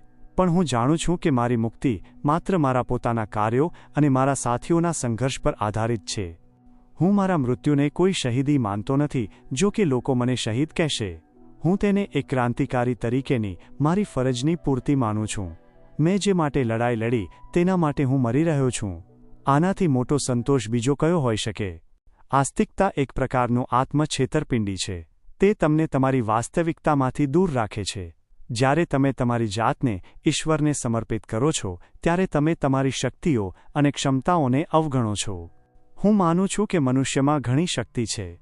તે બ્રહ્માંડને સમજી શકે છે, બદલી શકે છે અને પોતાના માટે એક સારી દુનિયા બનાવી શકે છે. આ શક્તિનો ઉપયોગ કરવા માટે આપણે ઈશ્વરના ભયમાંથી મુક્ત થવું પડશે. જ્યારે કોઈ વ્યક્તિ ઈશ્વરને નકારે છે ત્યારે તે ખરેખર માનવજાતની શક્તિ અને ક્ષમતાને સમર્થન આપે છે. તે કહે છે કે આપણે પોતાની સમસ્યાઓનો ઉકેલ પોતે શોધીશું. આપણે કોઈ અલૌકિક મદદની રાહ નહીં જોઈએ. મારી આ નાસ્તિકતા કોઈ ફેશન કે બળવો નથી. તે મારા જીવનનો મૂળભૂત સિદ્ધાંત છે. તે મારા ક્રાંતિકારી જીવનનો આધાર છે. હું ઈચ્છું છું કે ભારતનો દરેક યુવાન આ જ રીતે વિચારે. જો તમે ઈશ્વરને નકારશો તો જ તમે સાચા અર્થમાં આઝાદ થઈ શકશો. તમારી માનસિકતા મુક્ત થશે. તમે કોઈના દબાણ હેઠળ નહીં રહો. તમે પોતાના નિર્ણયો પોતે લઈ શકશો. આજે ભારતને ધાર્મિક નેતાઓની નહીં પણ બહાદુર અને તર્કવાદી ક્રાંતિકારીઓની જરૂર છે. એવા લોકોની જરૂર છે જેઓ ધર્મ અને જ્ઞાતિના બંધનોને તોડીને એક થઈ શકે. મારા મૃત્યુ પછી હું ઈચ્છું છું કે મારા વિચારોનો પ્રચાર થાય. લોકો આ લેખને વાંચે અને તેના પર વિચારે. જો મારા વિચારો એક પણ વ્યક્તિને અંધશ્રદ્ધામાંથી મુક્ત કરશે તો હું માનીશ કે મારું મૃત્યુ સાર્થક થયું. હું મારા અંતિમ ક્ષણોમાં પણ શાંતિમાં છું, કારણ કે મને મારા આદર્શો પર વિશ્વાસ છે. હું જાણું છું કે ભલે મારું શરીર નાશ પામશે પણ મારા વિચારો જીવંત રહેશે અને વિચારોને કોઈ ફાંસી આપી શકતું નથી. હું મારા દેશના લોકો માટે લડ્યો છું. હું માનવજાતની મુક્તિ માટે લડ્યો છું અને આ જ મારી સૌથી મોટી આસ્થા છે. મારી આસ્થા કોઈ અલૌકિક શક્તિમાં નથી, પણ માનવીય સંઘર્ષ અને તેની જીતની શક્યતામાં છે. હું નાસ્તિક છું, અને હું આ નાસ્તિકતાને મારી તાકાત માનું છું. હું ઈશ્વરના અસ્તિત્વને નકારું છું, પણ હું માનવતાના અસ્તિત્વને સંપૂર્ણપણે સ્વીકારું છું અને તેની સેવા કરવા માટે જીવ્યો છું. મારી અંતિમ ઈચ્છા એ છે કે મારા દેશમાં સાચી ક્રાંતિ આવે, એવી ક્રાંતિ જે શોષણના તમામ સ્વરૂપોને દૂર કરે, એવી ક્રાંતિ જે તર્ક અને વિજ્ઞાન પર આધારિત હોય. તર્ક અને વિજ્ઞાન વિના આપણે અંધારામાં અથડાઈશું. ધર્મે હંમેશા તર્કને દબાવવાનો પ્રયત્ન કર્યો છે, કારણ કે ધર્મનો આધાર વિશ્વાસ છે, પ્રશ્ન નહીં. જો તમે પ્રશ્ન પૂછવાનું શરૂ કરો તો ધર્મની ઇમારત તૂટી પડશે. આથી જ ધાર્મિક નેતાઓએ હંમેશા લોકોને વિચારવાને બદલે માત્ર માનવાનું શીખવ્યું છે. પણ ક્રાંતિકારીને પ્રશ્ન પૂછવાની હિંમત હોવી જોઈએ. તેણે માત્ર ઈશ્વરના અસ્તિત્વ પર જ નહીં, પણ સમાજની દરેક પ્રથા, દરેક નિયમ અને દરેક માન્યતા પર સવાલ ઉઠાવવો જોઈએ. જો કોઈ વસ્તુ તર્કની કસોટી પર ખરી ન ઉતરે તો તેને છોડી દેવી જોઈએ. મારા પર લાગેલા બધા આરોપોમાં અહંકારનો આરોપ સૌથી વધુ હાસ્યાસ્પદ છે. હું અહંકારી નથી, હું માત્ર સત્યનો પૂજારી છું. જો સત્યને સ્વીકારવું એ અહંકાર હોય તો હું તે અહંકારને ગર્વથી સ્વીકારું છું. મારા મિત્રો કહે છે કે હું યુવાન છું અને મને જીવનનો અનુભવ ઓછો છે, તેથી હું નાસ્તિક છું. તેઓ કહે છે કે જ્યારે હું વૃદ્ધ થઈશ અને વધુ દુઃખ જોઈશ ત્યારે હું ઈશ્વરને યાદ કરવા લાગીશ. પણ હું તેમને કહું છું કે શું યુવાનીમાં તર્કનો ઉપયોગ ન કરવો જોઈએ? શું સત્યને સ્વીકારવા માટે વૃદ્ધાવસ્થાની રાહ જોવી પડે? અને દુઃખની વાત છે તો મેં જેલમાં જે અત્યાચારો જોયા છે અને સહન કર્યા છે તે કદાચ ઘણા વૃદ્ધોએ પણ નહીં જોયા હોય. હું મૃત્યુના માચડાની નજીક ઊભો છું. આનાથી મોટું દુઃખ કે કસોટી કઈ હોઈ શકે? આ ક્ષણે પણ જો હું ઈશ્વરને નકારું છું તો તે મારી વિચારધારાની મજબૂતી સાબિત કરે છે. જો કોઈ વ્યક્તિ માત્ર વૃદ્ધાવસ્થામાં કે મુશ્કેલીના સમયમાં ઈશ્વરને યાદ કરે છે તો તે તેનો ડર છે, તેની આસ્થા નહીં. આ સાબિત કરે છે કે ઈશ્વરની કલ્પના માનવની કમજોરીમાંથી જન્મી છે. જ્યારે મનુષ્ય લાચાર અનુભવે છે ત્યારે તે કોઈ શક્તિશાળી શક્તિની શોધ કરે છે. હું લાચાર નથી. હું મારા આદર્શોમાં વિશ્વાસ રાખું છું. હું જાણું છું કે હું જે માટે લડી રહ્યો છું તે સાચું છે. અને આ જ વિશ્વાસ મને શાંતિ અને શક્તિ આપે છે. મને કોઈ બાહ્ય શક્તિની જરૂર નથી. આપણે એ પણ સમજવું પડશે કે ધર્મ એ માત્ર ઈશ્વરની પૂજા નથી, પણ એક સામાજિક વ્યવસ્થા પણ છે. તે સમાજમાં વર્ગો અને જ્ઞાતિઓ વચ્ચે ભેદભાવ ઊભો કરે છે. ભારતમાં જ્ઞાતિ પ્રથાએ કરોડો લોકોને ગુલામીની જંજીરોમાં બાંધી દીધા છે. અને આ બરાબર ધર્મના નામે જ થાય છે. કોઈપણ ધર્મનો ઇતિહાસ ઉઠાવીને જુઓ, તેમાં યુદ્ધો, હિંસા અને અત્યાચાર જોવા મળશે. ધર્મના નામે જેટલું લોહી વહેવડાવવામાં આવ્યું છે તેટલું બીજા કોઈ કારણથી નહીં. જો ઈશ્વર ખરેખર પ્રેમાળ અને દયાળુ હોય તો તે પોતાના નામે આવી ક્રૂરતા કેમ ચાલવા દે? ધાર્મિક નેતાઓ હંમેશા સામાન્ય લોકોને ગેરમાર્ગે દોરે છે. તેઓ તેમને સ્વર્ગના સપના બતાવે છે અને વર્તમાન જીવનની સમસ્યાઓમાંથી ભાગી જવાનું શીખવે છે. તેઓ લોકોને તેમની વાસ્તવિક સમસ્યાઓ જેમ કે ગરીબી અને શોષણથી દૂર રાખે છે. ક્રાંતિનો પહેલો પાઠ એ છે કે તમારે તમારી સમસ્યાઓનો સામનો કરવો પડશે. તમારે લડવું પડશે. અને તમારે લડવા માટે એક થવું પડશે. ધર્મ આપણને વહેંચે છે. તે હિન્દુને મુસ્લિમથી અને શીખને ખ્રિસ્તીથી દૂર રાખે છે. આ વહેંચાયેલા સમાજમાં ક્રાંતિ શક્ય નથી. મારો સમાજવાદ ધર્મની કોઈ સીમાઓ સ્વીકારતો નથી. મારા માટે દરેક મનુષ્ય સમાન છે, ભલે તે કોઈ પણ ધર્મ કે જ્ઞાતિનો હોય. આપણે ધર્મના બંધનો તોડીને એક થઈશું તો જ આપણે અંગ્રેજો અને શોષણ કરનારા વર્ગ સામે જીતી શકીશું. મારા કેટલાક મિત્રો મને ધમકી આપે છે કે જો હું ઈશ્વરને નહીં માનું તો હું નરકમાં જઈશ. આ ડરાવવાની પદ્ધતિ બાળપણથી જ મારા મગજમાં નાખવામાં આવી હતી, પણ મેં આ ડર પર વિજય મેળવ્યો છે. નરક કે સ્વર્ગ એ માત્ર માનવીય કલ્પનાઓ છે. નરકની કલ્પના લોકોને ખરાબ કામ કરવાથી રોકવા માટે બનાવવામાં આવી છે અને સ્વર્ગની કલ્પના સારા કામ કરવા માટે, લાલચ આપવા માટે બનાવવામાં આવી છે. પણ મેં પહેલાં જ કહ્યું છે કે નૈતિકતા ડર કે લાલચ પર આધારિત ન હોવી જોઈએ. જો હું નરકમાં જઈશ તો પણ મને કોઈ વાંધો નથી. મેં મારી જિંદગી માનવજાતની સેવા માટે સમર્પિત કરી છે. જો ઈશ્વર મને માનવતાની સેવા કરવા બદલ સજા આપશે તો તે ઈશ્વરનો અન્યાય ગણાશે. અને જો ઈશ્વર અન્યાયી હોય તો પછી તેના અસ્તિત્વમાં માનવાનો કોઈ અર્થ નથી. હું માનું છું કે મેં જે પણ કાર્યો કર્યા છે તે મારા દેશના કરોડો ગરીબ લોકો માટે કર્યા છે. જો આ કાર્ય મને નરકમાં લઈ જાય તો હું ગર્વથી નરક સ્વીકારીશ. હું એવા ઈશ્વરની પૂજા કરવાને બદલે જે અન્યાયી હોય નરકમાં જવાનું પસંદ કરીશ. મને આ વાતનો સંતોષ છે કે હું મારા સિદ્ધાંતો પર અડગ રહ્યો છું. મેં ક્યારેય મારી વિચારધારા સાથે સમાધાન નથી કર્યું. મેં જેલની કોટડીઓમાં વાંચ્યું છે, વિચાર્યું છે અને લખ્યું છે, અને મારા વિચારો સમયની કસોટી પર ખરા ઉતર્યા છે. હું ઈચ્છું છું કે મારો આ લેખ ભારતના દરેક ખૂણામાં પહોંચે. તે યુવાનોના મનમાં સવાલો ઊભા કરે. તે તેમને વિચારવા માટે મજબૂર કરે કે શું તેઓ માત્ર સદીઓ જૂની અંધશ્રદ્ધાને આંધળો વિશ્વાસ કરીને સ્વીકારવા માગે છે કે પછી તેઓ તર્ક અને વિજ્ઞાનનો માર્ગ અપનાવશે. જો આપણે ભારતને સાચી આઝાદી અપાવવી હોય તો આપણે માનસિક ગુલામીમાંથી મુક્ત થવું પડશે. શારીરિક ગુલામી કરતાં માનસિક ગુલામી વધુ ખતરનાક હોય છે. ધર્મ અને ઈશ્વરની માન્યતા એ માનસિક ગુલામીનું સૌથી મોટું સાધન છે. હું મારા સાથીઓને કહું છું કે ડરશો નહીં. મૃત્યુ એ જીવનનું અંતિમ સત્ય છે. તેનાથી ડરવાની જરૂર નથી.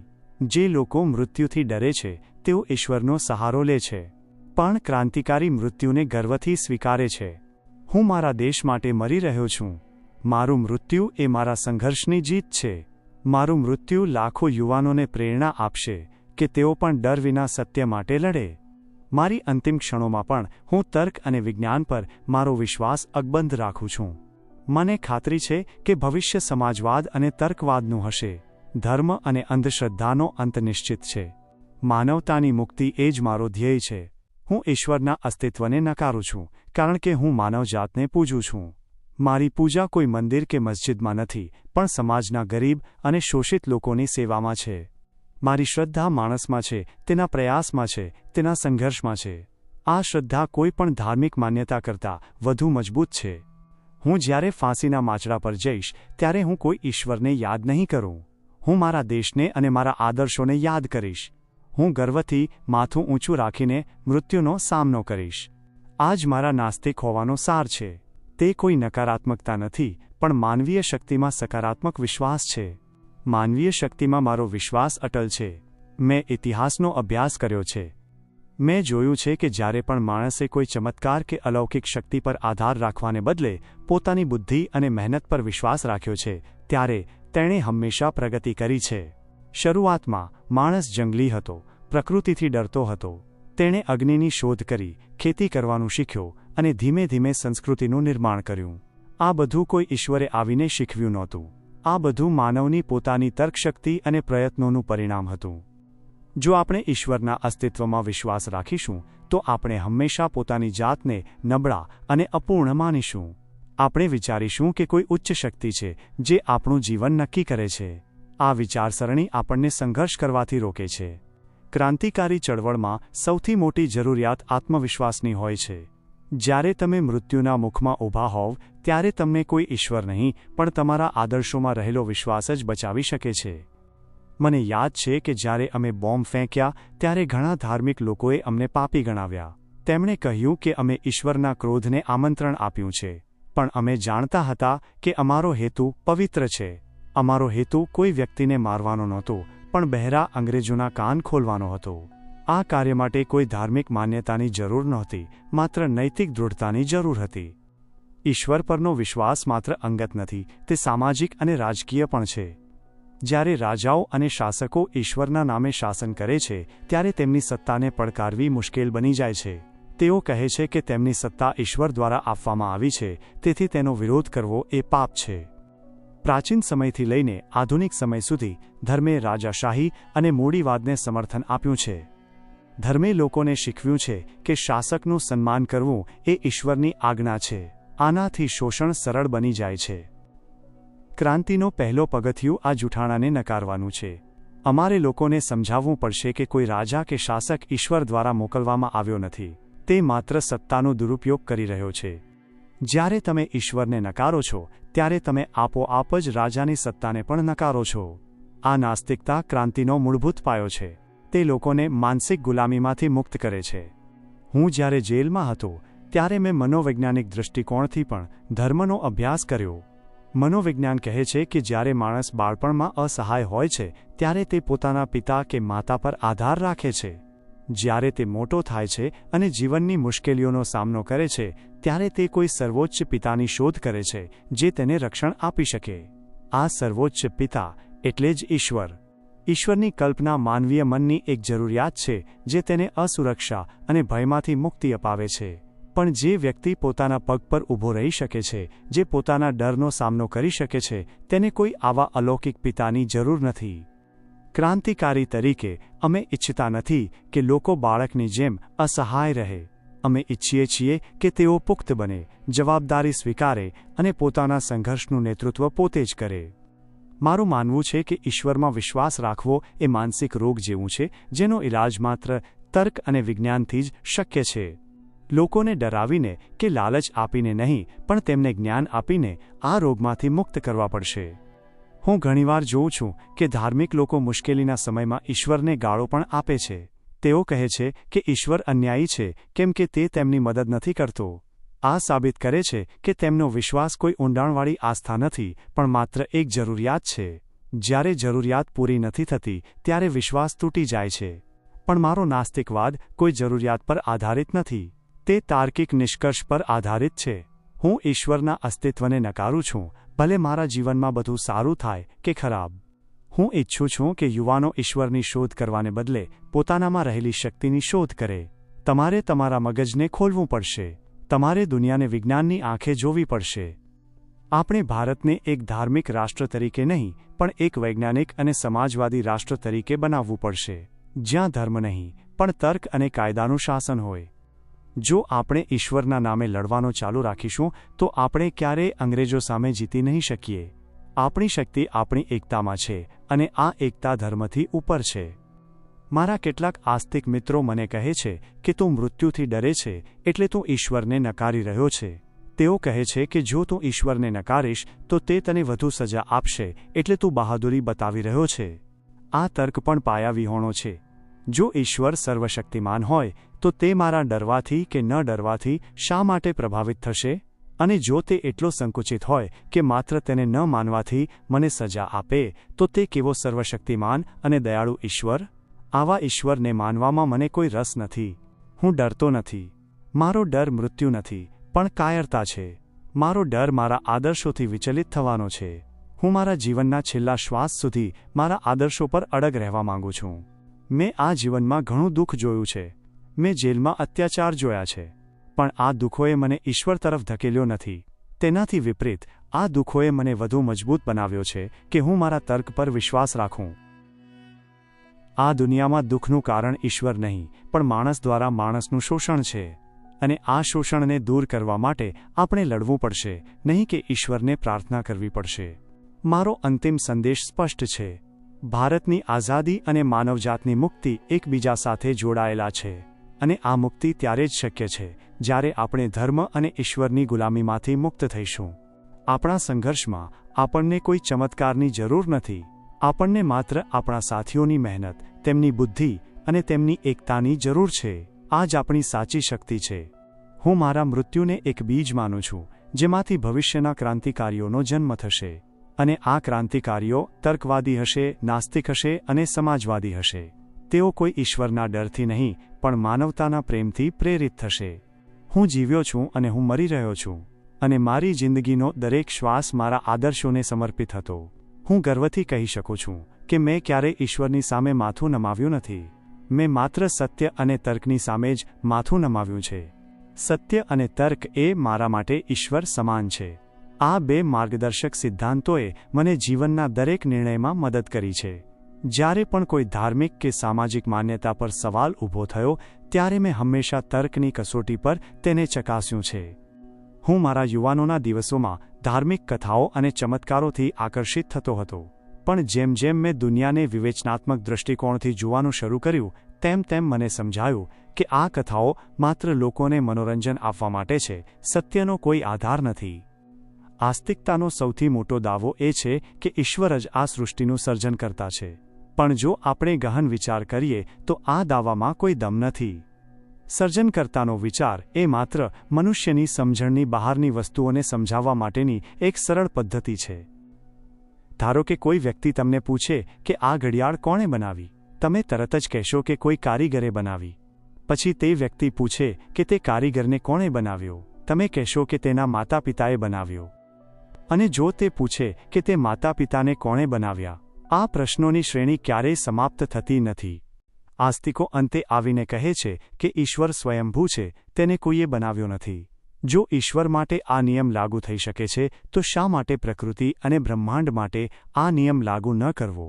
શા માટે એમ ન માનવું કે પ્રકૃતિ પોતે જ અનાદિ છે અને તે સતત પરિવર્તનશીલ છે? વિજ્ઞાને ડાર્વિન દ્વારા ઉત્ક્રાંતિનો સિદ્ધાંત આપ્યો, જેણે સ્પષ્ટ કર્યું કે જીવનની ઉત્પત્તિ કોઈ એક ચમત્કારિક ક્ષણમાં નથી થઈ, પણ તે લાખો વર્ષોની ધીમી પ્રક્રિયાનું પરિણામ છે. આ સિદ્ધાંતે ઈશ્વરીય સર્જનના વિચારને સંપૂર્ણપણે નકારી કાઢ્યો. જેમ જેમ વિજ્ઞાનનો વિકાસ થતો ગયો, તેમ તેમ ધર્મ સંકોચાતો ગયો. પહેલાં ધર્મ દરેક કુદરતી ઘટના, જેમ કે સૂર્યગ્રહણ, ધરતીકંપ, વરસાદનું કારણ આપતો હતો. પણ હવે વિજ્ઞાન આ બધાનું તાર્કિક કારણ આપે છે. ધર્મ હવે માત્ર એવા ક્ષેત્રોમાં અસ્તિત્વ ધરાવે છે જ્યાં માનવનું જ્ઞાન હજી સુધી પહોંચ્યું નથી, અથવા તો માનવ મનની કમજોરી હજી પણ અકબંધ છે. ધર્મનું ક્ષેત્ર હવે માત્ર ડર અને અંધશ્રદ્ધા પૂરતું સીમિત થઈ ગયું છે. ક્રાંતિકારી તરીકે મારો ઉદ્દેશ્ય સમાજમાંથી માત્ર આર્થિક શોષણને દૂર કરવાનો નથી, પણ માનસિક શોષણને પણ દૂર કરવાનો છે. ધર્મ એ માનસિક શોષણનું સૌથી પ્રાચીન સાધન છે. હું જ્યારે જેલમાં હતો ત્યારે મારા મનમાં ઘણા ધાર્મિક ગ્રંથોના વિચારો આવ્યા. મેં જોયું કે ધર્મ હંમેશા વર્તમાનની સમસ્યાઓમાંથી છટકી જવાનો માર્ગ બતાવે છે. તે કહે છે કે આ દુનિયા ક્ષણભંગુર છે અને તમારે આવતા જીવનની ચિંતા કરવી જોઈએ. પણ આ વિચારસરણી કાયરતાનું બીજ વાવે છે. જો આપણે આ જીવનને મહત્વ નહીં આપીએ તો આપણે ક્યારેય અન્યાય સામે લડી નહીં શકીએ. આપણે માનીશું કે આ અન્યાય અસ્થાયી છે અને આવતા જીવનમાં ન્યાય મળશે. પણ ક્રાંતિકારી વર્તમાનમાં જીવે છે. તે વર્તમાનના અન્યાયને દૂર કરવા માટે લડે છે. અમારો સંઘર્ષ આ પૃથ્વી પર ન્યાયની સ્થાપના માટે છે, નહીં કે કોઈ કાલ્પનિક સ્વર્ગ મેળવવા માટે. મારા માટે શહીદી એ કોઈ ધાર્મિક ક્રિયા નથી. તે એક રાજકીય અને સામાજિક કાર્ય છે. મારું મૃત્યુ મારા આદર્શોની જીત છે. જો હું ઈશ્વરમાં માનતો હોત તો કદાચ મને સંતોષ હોત કે હું ઈશ્વરની સેવામાં મરી રહ્યો છું. પણ હું માનવતાની સેવામાં મરી રહ્યો છું. આ તફાવત બહુ મોટો છે. ઈશ્વરની સેવામાં મરવું એ આત્મસમર્પણ હોઈ શકે, પણ માનવતાની સેવામાં મરવું એ સંઘર્ષ છે. હું ઈચ્છું છું કે ભારતનો યુવાન આ તફાવત સમજે. તે ધાર્મિકતા અને ક્રાંતિકારિતા વચ્ચેનો તફાવત સમજે. તમે એક જ સમયે સાચા આસ્તિક અને સાચા ક્રાંતિકારી ન હોઈ શકો. ક્રાંતિકારી બનવા માટે તમારે અંધશ્રદ્ધાના બધા બંધનોને તોડવા પડશે. ધર્મ એ એક બંધન છે. તે તમને અમુક નિયમો અને રીતરિવાજોમાં બાંધી રાખે છે. તે તમને તમારી બુદ્ધિનો સંપૂર્ણ ઉપયોગ કરવાથી રોકે છે. મારું નાસ્તિકત્વ મને સંપૂર્ણ સ્વતંત્રતા આપે છે. મને કોઈ નિયમોનું પાલન કરવાની જરૂર નથી, સિવાય કે તે નિયમો માનવતા માટે સારા હોય. મને કોઈ ધાર્મિક ગુરુ કે પુરોહિતની સલાહ લેવાની જરૂર નથી.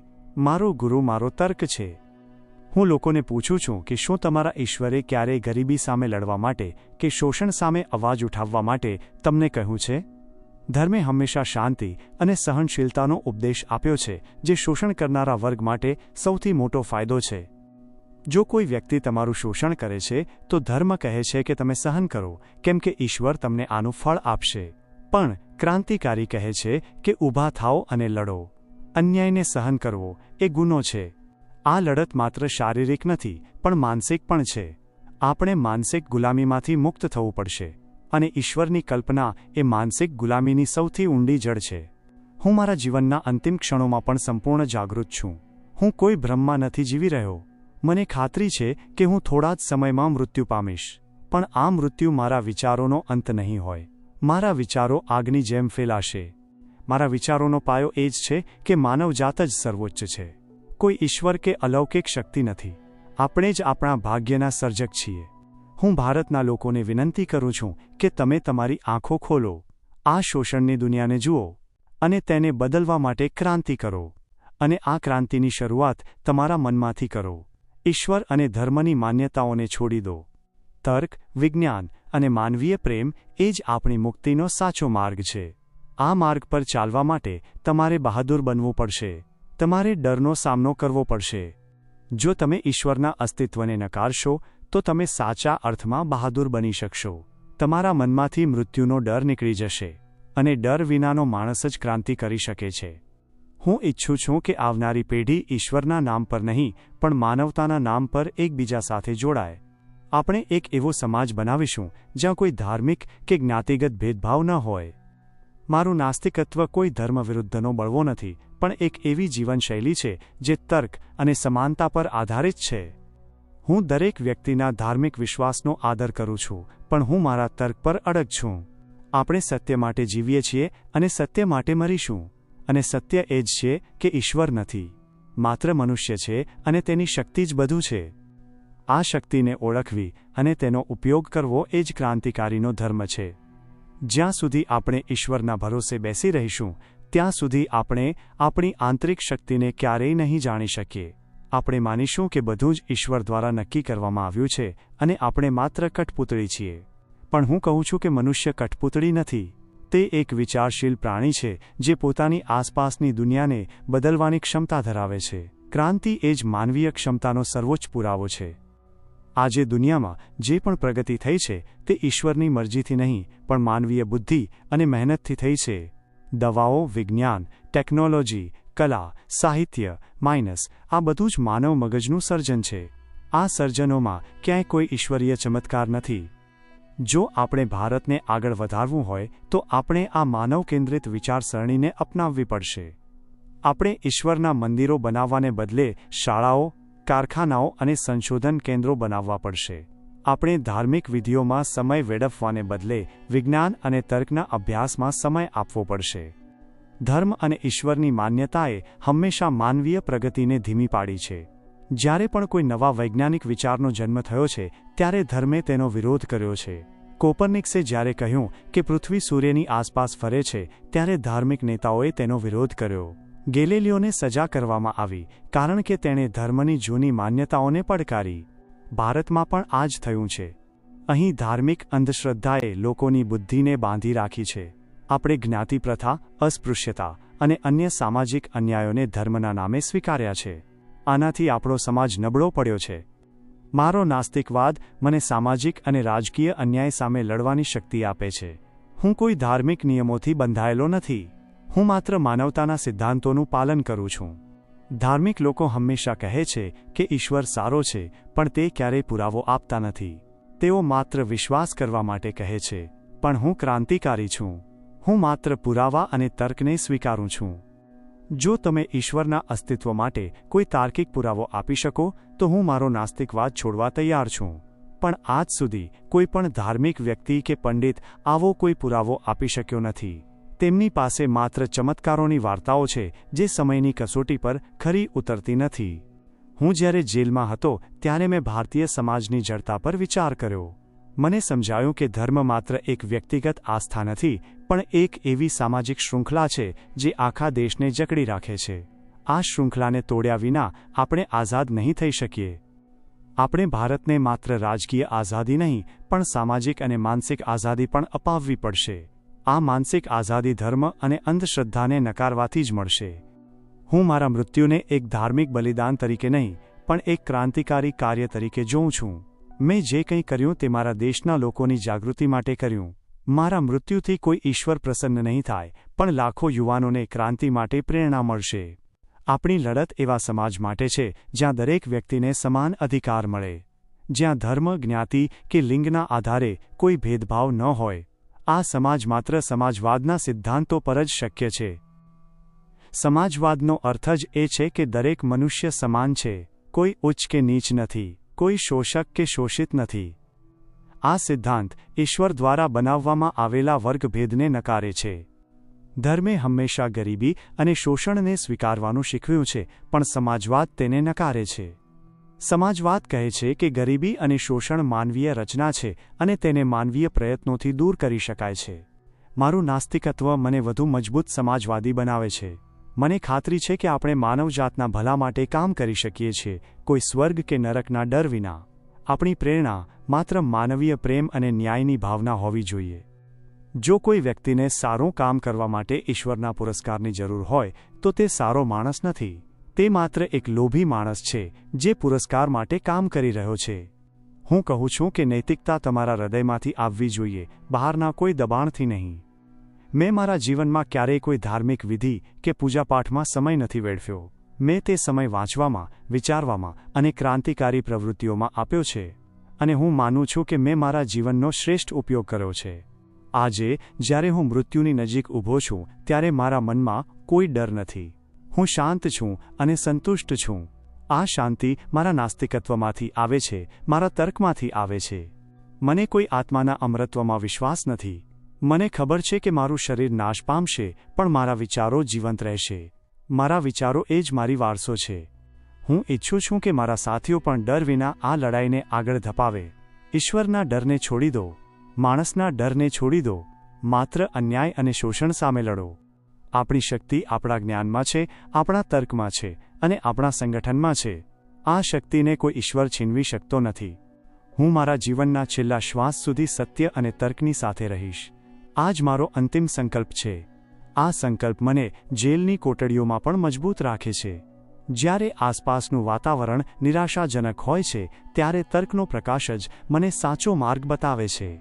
ધર્મ અને ઈશ્વરની વાતો મને કોઈ આરામ આપી શકતી નથી, કારણ કે હું જાણું છું કે તે માત્ર ભ્રમણા છે. આપણે એ પણ સમજવું પડશે કે ધર્મ એ માત્ર માનવીય અજ્ઞાનતાનું પરિણામ નથી, પણ તે સત્તા અને શોષણનું એક સાધન પણ છે. સત્તાધારીઓ ધર્મનો ઉપયોગ લોકોને ડરાવવા અને તેમને નિયંત્રણમાં રાખવા માટે કરે છે. જ્યારે કોઈ શાસક કહે છે કે તે ઈશ્વરનો પ્રતિનિધિ છે, ત્યારે લોકો તેને પડકારવાની હિંમત કરતા નથી. ધાર્મિક નેતાઓ અને શાસકો વચ્ચે હંમેશા એક ગઠબંધન રહ્યું છે જે સામાન્ય જનતાનું શોષણ કરે છે. ધર્મ લોકોને સહન કરવાનું શીખવે છે, જ્યારે શાસકો તેમને લૂંટે છે. ક્રાંતિકારી તરીકે અમારે આ ગઠબંધનને તોડવું પડશે. અમારે લોકોને સમજાવવું પડશે કે કોઈ શાસક ઈશ્વર દ્વારા મોકલવામાં આવ્યો નથી અને તેમનો વિરોધ કરવો એ કોઈ પાપ નથી, પણ એક ફરજ છે. મારા નાસ્તિકત્વનું એક મહત્વનું પાસું સામાજિક મુક્તિ છે. જ્યાં સુધી લોકો ધર્મના બંધનોમાં રહેશે ત્યાં સુધી તેઓ સામાજિક પરિવર્તન માટે તૈયાર નહીં થાય. તેઓ જૂની અને સડી ગયેલી પ્રથાઓને ઈશ્વરના નામે સ્વીકારતા રહેશે. ભારતમાં સ્ત્રીઓની સ્થિતિ, જ્ઞાતિ પ્રથાનો કલંક અને ગરીબોનું શોષણ, આ બધું ધર્મના નામે યોગ્ય ઠેરવવામાં આવે છે. જો ઈશ્વર ખરેખર ન્યાયી હોય તો તે આ અન્યાયને કેમ મંજૂરી આપશે? હું માનું છું કે આ અન્યાય ઈશ્વરીય નથી, પણ માનવીય છે. અને માનવીય સમસ્યાનો ઉકેલ માનવીય પ્રયત્નોથી જ આવી શકે છે. આપણે ધર્મની દિવાલો તોડવી પડશે અને એક સમાન સમાજનું નિર્માણ કરવું પડશે. મારો જીવનનો અનુભવ મને શીખવે છે કે જ્યાં પણ મનુષ્યે ધર્મથી મુક્ત થઈને વિચાર્યું છે ત્યાં તેણે પ્રગતિ કરી છે. યુરોપમાં જ્ઞાનના યુગ દરમિયાન ચર્ચની સત્તાને પડકારવામાં આવી. તેનાથી વિજ્ઞાન, કલા અને સ્વતંત્ર વિચારસરણીનો વિકાસ થયો. ભારતને પણ આવા જ જ્ઞાનના યુગની જરૂર છે. આપણે વિજ્ઞાનને આપણા જીવનનો આધાર બનાવવો પડશે. તર્કને આપણું શસ્ત્ર બનાવવું પડશે. આપણે માત્ર માનવતાને જ આપણો ધર્મ માનવો પડશે. મારા પર લાગેલા આરોપો, ખાસ કરીને અહંકારનો, એ માત્ર મારા વિચારોને બદનામ કરવાનો પ્રયાસ છે. જો હું અહંકારી હોત તો મેં કોઈ ધાર્મિક સંસ્થાનો વડો બનીને સત્તા અને સંપત્તિ મેળવી હોત. પણ મેં તો મારું જીવન ક્રાંતિ માટે સમર્પિત કર્યું છે. મેં મારી બધી અંગત ખુશીઓનો ત્યાગ કર્યો છે. સત્ય માટે લડવું એ અહંકાર નથી, પણ ચારિત્ર્યની મજબૂતી છે. હું એવા લાખો આસ્તિકો કરતાં વધુ સન્માન અનુભવું છું જેઓ ડરના કારણે કે સ્વાર્થ માટે ઈશ્વરને માને છે. મેં બકુનિન જેવા વિચારકોને વાંચ્યા છે જેઓ કહે છે કે જ્યાં સુધી માનવ મન ઈશ્વરના બંધનમાં છે ત્યાં સુધી તે મુક્ત નથી. આ વિચાર મારા હૃદયમાં ઊંડે સુધી ઉતરી ગયો છે. માણસને માત્ર શારીરિક મુક્તિ નહીં, પણ માનસિક મુક્તિની પણ જરૂર છે. માનસિક મુક્તિ એટલે દરેક પ્રકારના ભય, અંધશ્રદ્ધા અને જૂની માન્યતાઓથી મુક્ત થવું. નાસ્તિકતા એ માનસિક મુક્તિનો પહેલો પગથિયું છે. હું મારા સાથીઓને કહું છું કે જ્યારે પણ તમે કોઈ નિર્ણય લો ત્યારે માત્ર તર્ક અને માનવતાના દૃષ્ટિકોણથી લો. કોઈ ધાર્મિક પુસ્તક કે પુરોહિતની સલાહ ન લો. તમારી બુદ્ધિ જ તમારો સાચો માર્ગદર્શક છે. આપણી લડાઈ લાંબી છે. આપણે માત્ર એક પેઢી માટે નહીં, પણ આવનારી પેઢીઓ માટે લડી રહ્યા છીએ. આપણે એવો દેશ બનાવવો છે જ્યાં દરેક બાળકને વિજ્ઞાન અને તર્કનું શિક્ષણ મળે. જ્યાં કોઈ બાળકને ડરાવીને ધર્મમાં વિશ્વાસ કરાવવામાં ન આવે. હું જ્યારે ફાંસીના માછડા પર જઈશ ત્યારે હું કોઈ અલૌકિક મદદની આશા નહીં રાખું. હું જાણું છું કે મેં જે સંઘર્ષ કર્યો છે તે જ મારું અંતિમ સત્ય છે. હું મારા મનમાં કોઈ ડર વિના શાંતિ અને સંતોષ સાથે મૃત્યુનો સામનો કરીશ. આ જ એક નાસ્તિક ક્રાંતિકારીની જીત છે. ઈશ્વરમાં વિશ્વાસ રાખવો એ જીત નથી. સત્ય અને તર્ક પર અડગ રહેવું એ જ સાચી જીત છે. જો કોઈ વ્યક્તિને લાગે કે તે ઈશ્વર વિના નૈતિક જીવન જીવી શકતો નથી તો તે તેની નબળાઈ છે. માનવ જાતે પોતાની નૈતિકતાનો આધાર જાતે જ બનાવ્યો છે. આપણે એકબીજા સાથે સહકાર આપીએ છીએ કારણ કે આપણે જાણીએ છીએ કે તેનાથી જ આપણો સમાજ ટકી શકે છે. કોઈપણ ધર્મનો ડર કે લાલચ નૈતિકતાનો સાચો આધાર ન હોઈ શકે. સાચો આધાર તો માનવીય પ્રેમ અને સહાનુભૂતિ છે. હું ઈચ્છું છું કે મારા મૃત્યુ પછી યુવાનો મારા વિચારોને અપનાવે. તેઓ ક્રાંતિકારી બને, તેઓ નાસ્તિક બને, તેઓ તર્કવાદી બને. આ જ મારા માટે સૌથી મોટી શ્રદ્ધાંજલિ હશે. મારું નાસ્તિકત્વ એ મારા પ્રેમનું પ્રતીક છે. માનવજાત પ્રત્યેના પ્રેમનું પ્રતીક. હું માનવતાને એટલો પ્રેમ કરું છું કે હું તેના પર કોઈ અલૌકિક શક્તિનો ભાર સહન કરવા તૈયાર નથી. માનવીય શક્તિમાં મારો વિશ્વાસ અટલ છે. મારું નાસ્તિકત્વ એ મારા પ્રેમનું પ્રતીક છે. માનવજાત પ્રત્યેના પ્રેમનું પ્રતીક. હું માનવતાને એટલો પ્રેમ કરું છું કે હું તેના પર કોઈ અલૌકિક શક્તિનો ભાર સહન કરવા તૈયાર નથી. માનવીય શક્તિમાં મારો વિશ્વાસ અટલ છે. માણસની ક્ષમતાઓ અમર્યાદિત છે. જ્યારે આપણે ધર્મ અને અંધશ્રદ્ધાના બંધનોમાંથી મુક્ત થઈએ છીએ ત્યારે આપણી સર્જનાત્મકતા અને બુદ્ધિનો સાચો વિકાસ થાય છે. જે પ્રગતિ હજારો વર્ષોમાં ધીમે ધીમે થઈ છે તે ક્રાંતિકારી વિચારોના માર્ગે ઝડપથી થઈ શકે છે. હું મારા આસ્તિક મિત્રોને ફરી એકવાર પૂછું છું, શું તમે ઈશ્વરના અસ્તિત્વ માટે કોઈ નક્કર પુરાવો આપી શકો છો? શું તમે કોઈ એવી ઘટના બતાવી શકો છો જે વિજ્ઞાનના નિયમોની બહાર હોય અને ઈશ્વર દ્વારા જ કરવામાં આવી હોય? જવાબ હંમેશા નામાં જ આવે છે. તેઓ માત્ર લાગણીઓ, પૂર્વજોની પરંપરાઓ કે ધાર્મિક પુસ્તકોનો હવાલો આપે છે. પણ લાગણીઓ કે પરંપરાઓ સત્યનો આધાર ન હોઈ શકે. સત્ય હંમેશા પુરાવા અને તર્ક પર આધારિત હોવું જોઈએ. જો ઈશ્વર ખરેખર સર્વશક્તિમાન અને દયાળુ હોય તો તેણે પોતાનું અસ્તિત્વ સાબિત કરવા માટે શા માટે આટલું છુપાવવું પડે? શા માટે તેણે માત્ર થોડાક ધાર્મિક નેતાઓને જ દર્શન આપ્યા અને બાકીના કરોડો લોકોને માત્ર વિશ્વાસ કરવા માટે કહ્યું? આ એક એવો પ્રશ્ન છે જેનો જવાબ ધર્મ પાસે ક્યારેય હોતો નથી. ધર્મ હંમેશા રહસ્ય અને અજ્ઞાનતા પર આધારિત છે. તે લોકોને સમજવાને બદલે માત્ર માનવાનું શીખવે છે. આ જ કારણ છે કે ધર્મે માનવીય બુદ્ધિના વિકાસને હંમેશા રોક્યો છે. હું જ્યારે ક્રાંતિકારી ચળવળમાં જોડાયો ત્યારે મેં જોયું કે ધાર્મિક લોકો ક્રાંતિથી ડરતા હતા. તેઓ માનતા હતા કે ક્રાંતિ એ ઈશ્વરની યોજનાની વિરુદ્ધ જવાનું છે. તેઓ ઈશ્વરને પ્રાર્થના કરતા હતા કે અંગ્રેજો ભારતમાંથી શાંતિથી જતા રહે. પણ ક્રાંતિ શાંતિથી આવતી નથી. ક્રાંતિ સંઘર્ષ અને બલિદાનની માંગ કરે છે. અને આ સંઘર્ષમાં કોઈ અલૌકિક મદદ નહીં મળે. અમારે પોતાની જાત પર વિશ્વાસ રાખવો પડશે. અમારા એક આસ્તિક સાથીએ મને કહ્યું હતું કે તમે જે કરો છો તે બહાદુરીનું કામ છે, પણ અંતે તો તમને ઈશ્વર જ મુક્તિ આપશે. મેં તેમને પૂછ્યું કે જો ઈશ્વર મુક્તિ આપશે તો પછી આપણા સંઘર્ષનો અર્થ શું? આસ્તિકતાનો આ સૌથી મોટો વિરોધાભાસ છે.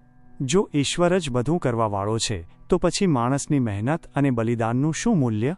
હું માનું છું કે અમારા સંઘર્ષનું મૂલ્ય સૌથી વધારે છે. અમારી મહેનત જ અમને આઝાદી અપાવશે.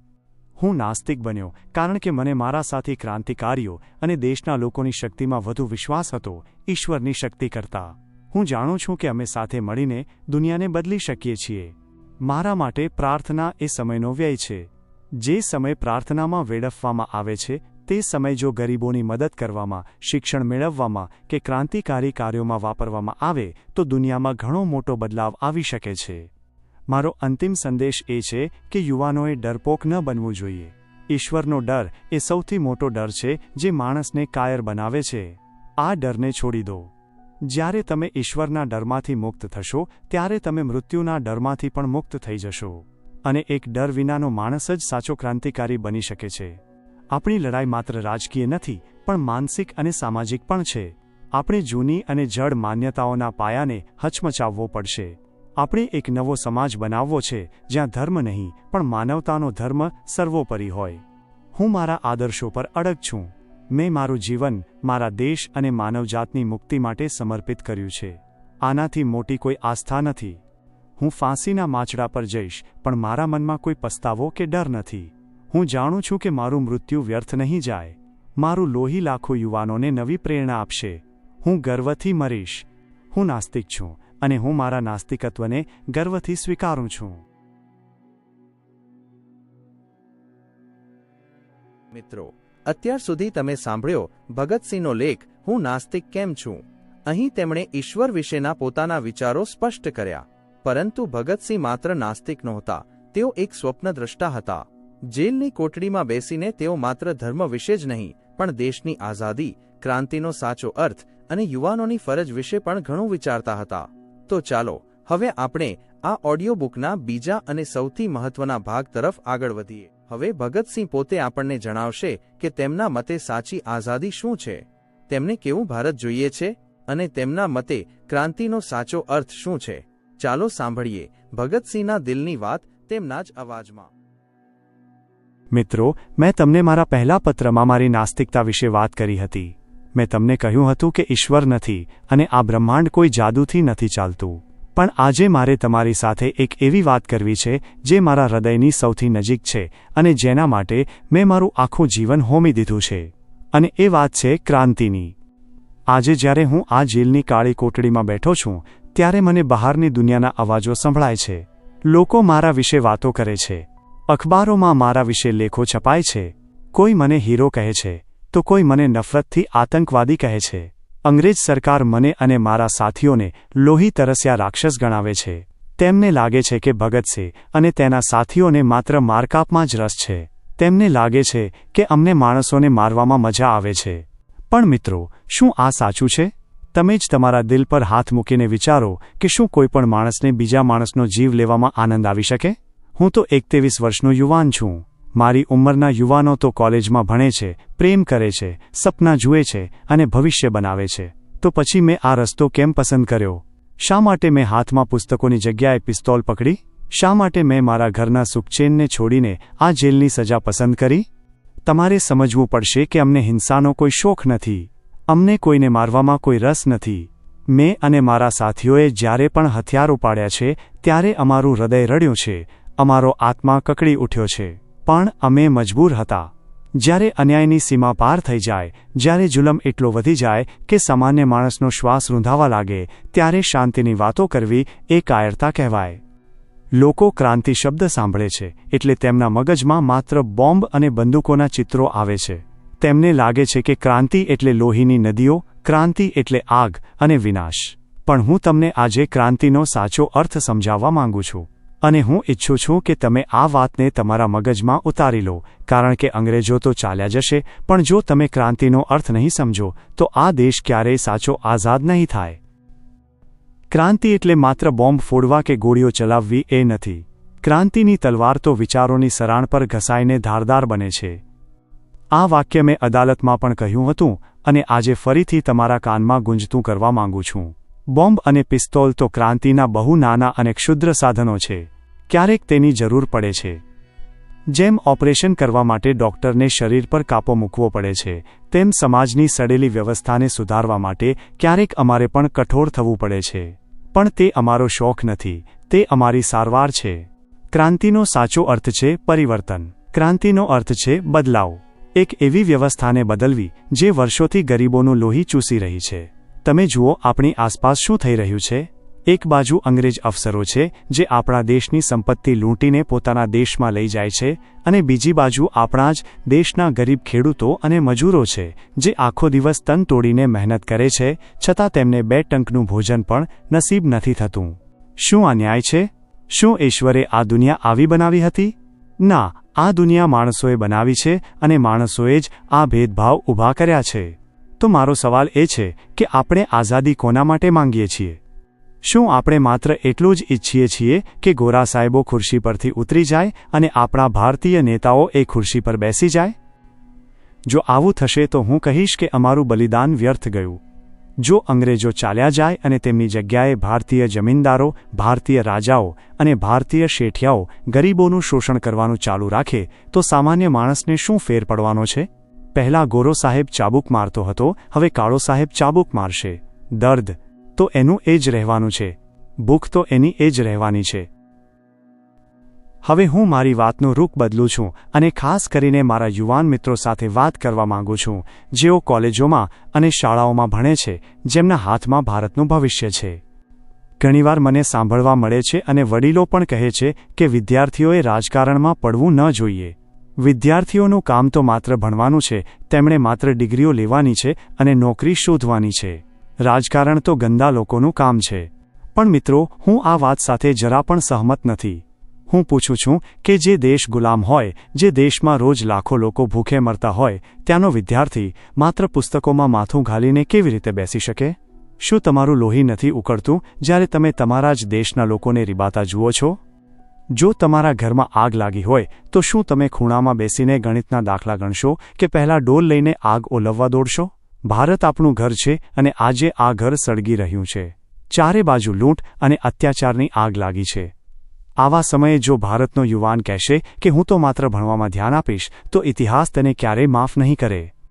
શિક્ષણનો અર્થ માત્ર પરીક્ષા પાસ કરવી નથી. શિક્ષણનો અર્થ છે તમારી આસપાસની દુનિયાને સમજવી, અન્યાયને ઓળખવો અને તેની સામે અવાજ ઉઠાવવાની તાકાત કેળવવી. જો તમે ભણી ગણીને માત્ર એક સારા કારકુન કે નોકર બનવા માંગતા હો તો એ શિક્ષણ નકામું છે. શિક્ષણ તો તમને માલિક બનાવવું જોઈએ, તમને વિચારતા કરવા જોઈએ. હું ઈચ્છું છું કે તમે ખૂબ વાંચો. માત્ર અભ્યાસક્રમના પુસ્તકો નહીં, પણ દુનિયાનો ઇતિહાસ વાંચો. રશિયાની ક્રાંતિ વાંચો, ફ્રાન્સની ક્રાંતિ વાંચો. જાણો કે દુનિયાના બીજા દેશોના યુવાનોએ કેવી રીતે પોતાની સરકારો બદલી નાખી છે. જ્યારે યુવાન જાગે છે ત્યારે મોટા મોટા સામ્રાજ્યોના પાયા હચમચી જાય છે. મારો તમને સંદેશ છે કે તમે તમારા દિમાગના દરવાજા ખુલ્લા રાખો. કોઈ નેતા કે કોઈ ગુરુ કહે છે એટલે માની ન લો. સવાલ પૂછો. જ્યારે તમે સવાલ પૂછવાનું શરૂ કરશો ત્યારે જ તમે સાચા ક્રાંતિકારી બનશો. ક્રાંતિની શરૂઆત રસ્તા પર ઉતરવાથી નથી થતી. ક્રાંતિની શરૂઆત મગજમાં વિચાર આવવાથી થાય છે. અને હવે મારે એક બહુ જ કડવી અને ગંભીર વાત કરવી છે જે આપણા દેશને ઉધઈની જેમ કોરી ખાય છે. અને તે છે કોમવાદ અને ધર્મના ઝઘડા. હું જેલમાં બેસીને સમાચાર સાંભળું છું કે બહાર હિન્દુ અને મુસ્લિમ એકબીજાના લોહીના તરસ્યા થયા છે. ગાય અને ડુક્કરના નામે માણસો કપાઈ રહ્યા છે. અરે, શું આપણે પાગલ થઈ ગયા છે? શું આપણને દેખાતું નથી કે આપણો દુશ્મન ત્રીજો જ છે? અંગ્રેજો આ જ ઈચ્છે છે. તે ઈચ્છે છે કે આપણે અંદરો અંદર લડતા રહીએ. આપણે મંદિર અને મસ્જિદના ઝઘડામાં પડ્યા રહીએ, જેથી તેમનું રાજ ચાલતું રહે અને તે આપણી તિજોરી લૂંટતા રહે. જ્યારે બે ભાઈ લડે છે ત્યારે ફાયદો પાડોશીને જ થાય છે. અને અહીં તો 7 સમંદર પારથી આવેલા વેપારીઓ આપણને લડાવીને મજા લઈ રહ્યા છે. તમે મને કહો કે ભૂખનો કોઈ ધર્મ હોય છે? જ્યારે ગરીબના પેટમાં આગ લાગે છે ત્યારે તે હિન્દુ નથી હોતો કે મુસ્લિમ નથી હોતો, તે માત્ર એક ભૂખ્યો માણસ હોય છે. અંગ્રેજની લાઠી જ્યારે પડે છે ત્યારે તે પૂછતી નથી કે તું કઈ જાતિનો છે. તે બધા પર સરખી પડે છે. તો પછી આપણે એક થઈને તેનો સામનો કેમ નથી કરતા? મારો ધર્મ દેશભક્તિ છે અને મારા માટે દરેક ભારતીય સમાન છે. હું ઈચ્છું છું કે તમે આ ધર્મના ચશ્મા ઉતારીને ફેંકી દો. માણસને માણસ તરીકે જુઓ. જો કોઈ તમને ધર્મના નામે ભડકાવે તો સમજી લેજો કે તે દેશનો દુશ્મન છે, પછી ભલે તે કોઈ પણ ધર્મનો હોય. આઝાદી મળ્યા પછી જો આપણે ધર્મના નામે લડવાનું ચાલુ રાખીશું તો એ આઝાદી કોઈ કામની નથી. આપણે એવું ભારત બનાવવું છે જ્યાં માણસની ઓળખ તેના કામથી થાય, તેના નામ કે ધર્મથી નહીં. મને યાદ છે જ્યારે અમે લાહોરની કોલેજમાં હતા ત્યારે અમે બધા મિત્રો સાથે મળીને જમતા, સાથે રહેતા. અમારે મન કોઈ ભેદભાવ નહોતો. અમે એક જ થાળીમાં ખાતા હતા કારણ કે અમે જાણતા હતા કે અમારું લક્ષ્ય એક જ છે, ભારતની આઝાદી. આજે મને દુઃખ થાય છે કે રાજકારણીઓ પોતાના સ્વાર્થ માટે ઝેર ફેલાવી રહ્યા છે. યુવાન મિત્રો, આ ઝેરથી બચજો. તમારા હાથમાં દેશનું સુકાન આવવાનું છે. જો તમે જ આ ભેદભાવમાં ફસાઈ જશો તો દેશના ટુકડા થઈ જશે. આપણે અખંડ ભારત બનાવવું છે, તૂટેલું ભારત નહીં. અને હવે થોડી વાત મારા વિશે, મારા અંગત જીવન વિશે. ઘણા લોકો માને છે કે ક્રાંતિકારીઓ પથ્થર દિલના હોય છે. તેમને કોઈ લાગણી નથી હોતી, તેમને પ્રેમ નથી હોતો, તેમને ઘરની યાદ નથી આવતી. શું તમને ખરેખર એવું લાગે છે કે મારું હૃદય પથ્થરનું છે? શું મારી નસોમાં લોહી નથી વહેતું? શું મને ઈચ્છા નથી થતી કે હું પણ મારી માતાના ખોળામાં માથું મૂકીને સૂઈ જાઉં? શું મને ઈચ્છા નથી થતી કે મારા પિતાના ખભા પર હાથ મૂકીને ચાલું? મિત્રો, હું પણ એક માણસ છું અને હું કબૂલ કરું છું કે હું ખૂબ જ લાગણીશીલ છું. જ્યારે હું મારી માતાને યાદ કરું છું ત્યારે મારી આંખોમાં પણ આંસુ આવે છે. મને ખબર છે કે મારા ગયા પછી મારી માતા રડી રડીને અડધી થઈ જશે, મારા પિતાની કમર તૂટી જશે, મારા ભાઈ બહેનો નિરાધાર થઈ જશે. જ્યારે મેં ઘર છોડ્યું ત્યારે મેં મારા પિતાજીને પત્ર લખ્યો હતો ત્યારે મારા હાથ ધ્રુજતા હતા. કયો દીકરો એવું ઈચ્છે કે તે પોતાના મા બાપને દુઃખ આપે? મેં મારા અંગત સુખનું બલિદાન આપ્યું છે, કોઈ મજા માટે નહીં, પણ એક મજબૂરી અને એક મોટા પ્રેમ માટે. હા, મેં પ્રેમ કર્યો છે અને મારો પ્રેમ ગાંડપણની હદ સુધી છે, પણ મારો એ પ્રેમ કોઈ સ્ત્રી માટે નથી, મારો પ્રેમ મારી માતૃભૂમિ માટે છે. જ્યારે તમે કોઈ મોટી વસ્તુને પ્રેમ કરો છો ત્યારે તમારે નાની વસ્તુઓનો ત્યાગ કરવો પડે છે. દેશના કરોડો લોકોના આંસુ લૂછવા માટે મારે મારી માતાની આંખમાં આંસુ આપવા પડ્યા છે. આ નિર્ણય સહેલો નહોતો. આ નિર્ણય લેતા મારો આત્મા કચડાઈ ગયો હતો. મને પણ જીવન વહાલું છે. આ દુનિયા સુંદર છે અને મારે પણ અહીં જીવવું હતું. મારે પણ લગ્ન કરવા હતા, મારે પણ બાળકો રમાડવા હતા. આ બધું છોડીને 23 વર્ષની ઉંમરે ફાંસીના માચડે ચડવું કોને ગમે? પણ મેં જોયું કે મારા દેશની હાલત શું છે. મેં જોયું કે જો હું મારા અંગત સુખ પાછળ ભાગીશ તો મારો દેશ બરબાદ થઈ જશે. મેં વિચાર્યું કે મારા એકલાના મરવાથી જો કરોડો લોકોને જીવન મળતું હોય તો આ સોદો ખોટો નથી, આ તો ફાયદાનો સોદો છે. આને હું ત્યાગ નથી કહેતો, આને હું મારી ફરજ કહું છું. જ્યારે તમારી માતા બીમાર હોય ત્યારે તમે સિનેમા જોવા નથી જતા, તમે તેની સેવા કરો છો. મારી ભારત માતા અત્યારે બીમાર છે, ગુલામીની બેડીઓમાં જકડાયેલી છે, તો હું મારું ઘર વસાવીને કેમ બેસી શકું? મારો રસ્તો કાંટાઓથી ભરેલો છે. હું જાણતો હતો કે આ રસ્તાનો અંત મોત છે. જ્યારે હું પહેલીવાર ક્રાંતિકારી દળમાં જોડાયો ત્યારે જ મેં મારા શબને કફન ઓઢાડી દીધું હતું. અમે માથા પર કફન બાંધીને નીકળ્યા છે. અમને મોતનો ડર નથી, કારણ કે અમે જિંદગીને એક મિશન માની લીધી છે. આજે હું આ જેલની 4 દિવાલો વચ્ચે બંધ છું. મારા શરીર પર બેડીઓ છે, પણ મારા વિચારો આઝાદ છે. મને ફાંસી આપી શકાશે, પણ મારા વિચારોને કોઈ ફાંસી નહીં આપી શકે. અને આ જ મારી જીત છે.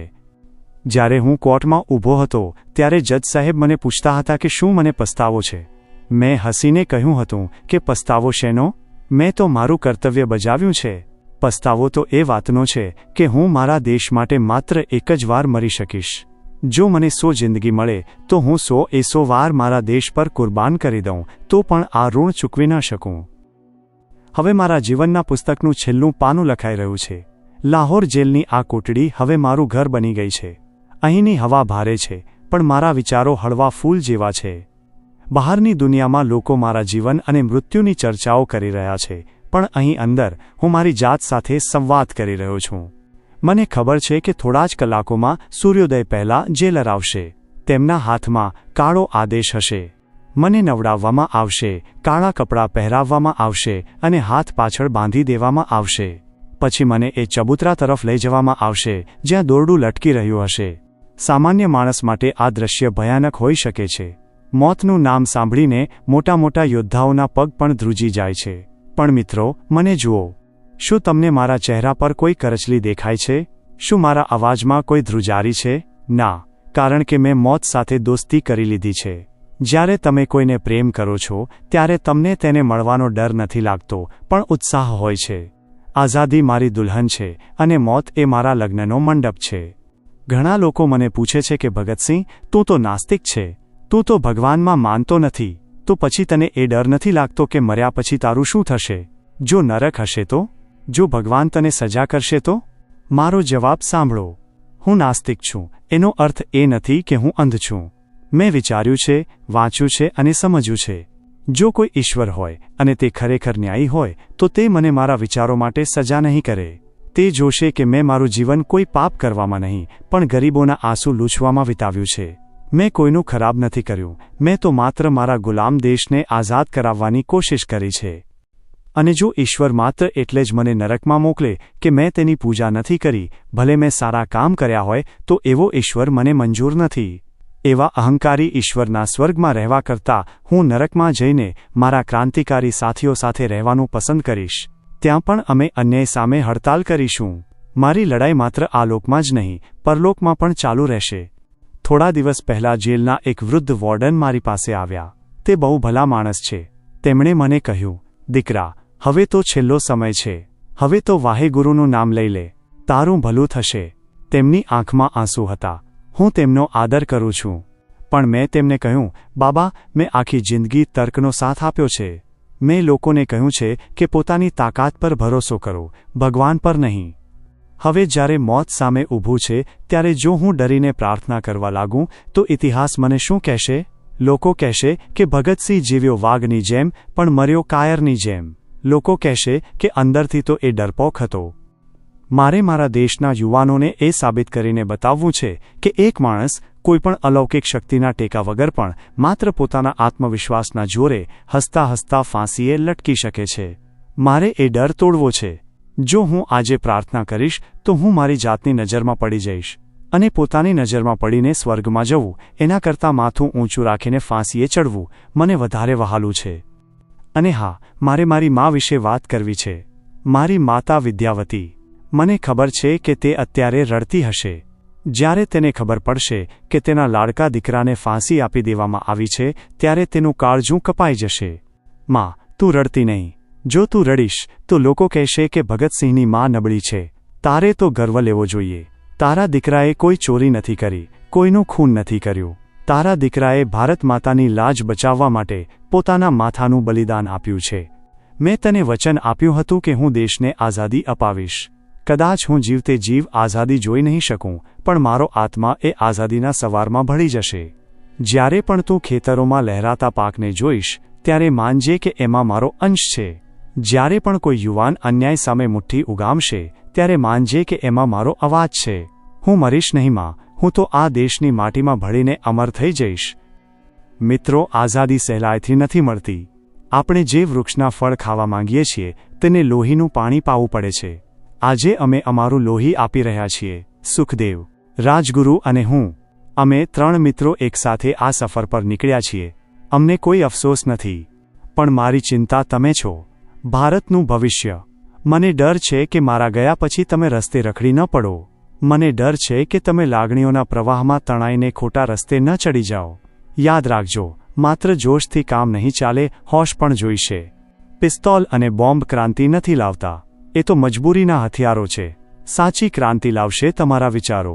વાંચો, વિચારો અને સંગઠિત થાઓ. તમારે એક નવી દુનિયા બનાવવાની છે. એક એવી દુનિયા જ્યાં કોઈ અમેરિકા કે ઇંગ્લેન્ડ બીજા દેશોને લૂંટે નહીં. જ્યાં મૂડીવાદનું રાક્ષસી રાજ ન હોય. જ્યાં માણસ માણસનો દુશ્મન ન હોય. હવે જેલની ઘડિયાળ ટીક ટીક કરી રહી છે. સવાર થવાની તૈયારી છે. મને પક્ષીઓના અવાજ સંભળાય છે. આ મારી જિંદગીની છેલ્લી સવાર છે. પણ મને લાગે છે કે આ ભારતની આઝાદીની પહેલી સવાર છે. મારા યુવાન સાથીઓ, મારા મૃત્યુને શોકનો વિષય ન બનાવતા, તેને શક્તિનો સ્ત્રોત બનાવજો. મારા ફોટા પર હાર ચડાવીને પૂજા ન કરતા. જો તમારે મને સાચી શ્રદ્ધાંજલિ આપવી હોય તો મારા વિચારોને મગજમાં ઉતારજો. જ્યાં સુધી એક પણ બાળક ભૂખ્યું સૂવે છે ત્યાં સુધી સમજો કે ભગતસિંહનું કામ અધૂરું છે. જ્યાં સુધી એક પણ ખેડૂત આત્મહત્યા કરે છે ત્યાં સુધી સમજો કે ભગતસિંહની આત્માને શાંતિ નહીં મળે. મારા હાથમાંથી મશાલ પડી રહી છે, તેને ઝીલી લેજો. તેને બુઝાવા ન દેતા. આ આગ પેટાવેલી રાખજો. બસ હવે વિદાય મિત્રો. ઇન્કિલાબનો નારો ગુંજતો રાખજો. અંગ્રેજો ભલે મારા શરીરને મારી નાખે, પણ તેઓ મારા સપનાઓને નહીં મારી શકે. હું જાઉં છું એક લાંબી ઊંઘ લેવા, પણ તમે જાગતા રહેજો. દેશને તમારી જરૂર છે. खुश रहो अहले वतन, हम तो सफर करते हैं. इनकिलाब जिंदाबाद, साम्राज्यवाद मुर्दाबाद. મિત્રો, હું પ્રશાંત મૈત્રે અને તમે સાંભળી રહ્યા હતા શહીદ ભગતસિંહના વિચારોનો એક અદ્ભુત દસ્તાવેજ. આજે આપણે માત્ર હું નાસ્તિક કેમ છું લેખ જ નહીં, પણ ભગતસિંહના સમગ્ર જીવન દર્શનને જાણવાનો પ્રયાસ કર્યો છે. તેમના વિચારો આજે પણ આપણને પ્રશ્ન પૂછે છે કે શું આપણે એવું ભારત બનાવી શક્યા છીએ જેનું સપનું ભગતસિંહે જોયું હતું? આશા રાખું છું કે હિડન બુક્સનો આ પ્રયાસ તમને પસંદ આવ્યો હશે. આ ઓડિયો બુકમાં ભગતસિંહના લેખની સાથે તેમના અન્ય ક્રાંતિકારી વિચારોને પણ આવરી લેવામાં આવ્યા હતા. જો તમને આ પ્રયાસ ગમ્યો હોય અને જો તમે ઈચ્છતા હોવ કે હું આવા જ અન્ય મહાન પુસ્તકો અને વિચારોને તમારી સમક્ષ રજૂ કરું તો નીચે કમેન્ટ બોક્સમાં જરૂર જણાવજો. વિડીયોને લાઇક કરજો, તમારા મિત્રો સાથે શેર કરજો, જેથી ભગતસિંહના સાચા વિચારો દરેક સુધી પહોંચે. અને હા, ચેનલને સબસ્ક્રાઇબ કરવાનું ભૂલશો નહીં. હું પ્રશાંત મૈત્રે ફરી મળીશ એક નવા પુસ્તક અને નવા વિચાર સાથે. ત્યાં સુધી વિચારતા રહો, વાંચતા રહો. આભાર. જય હિન્દ, ઇન્કિલાબ જિંદાબાદ.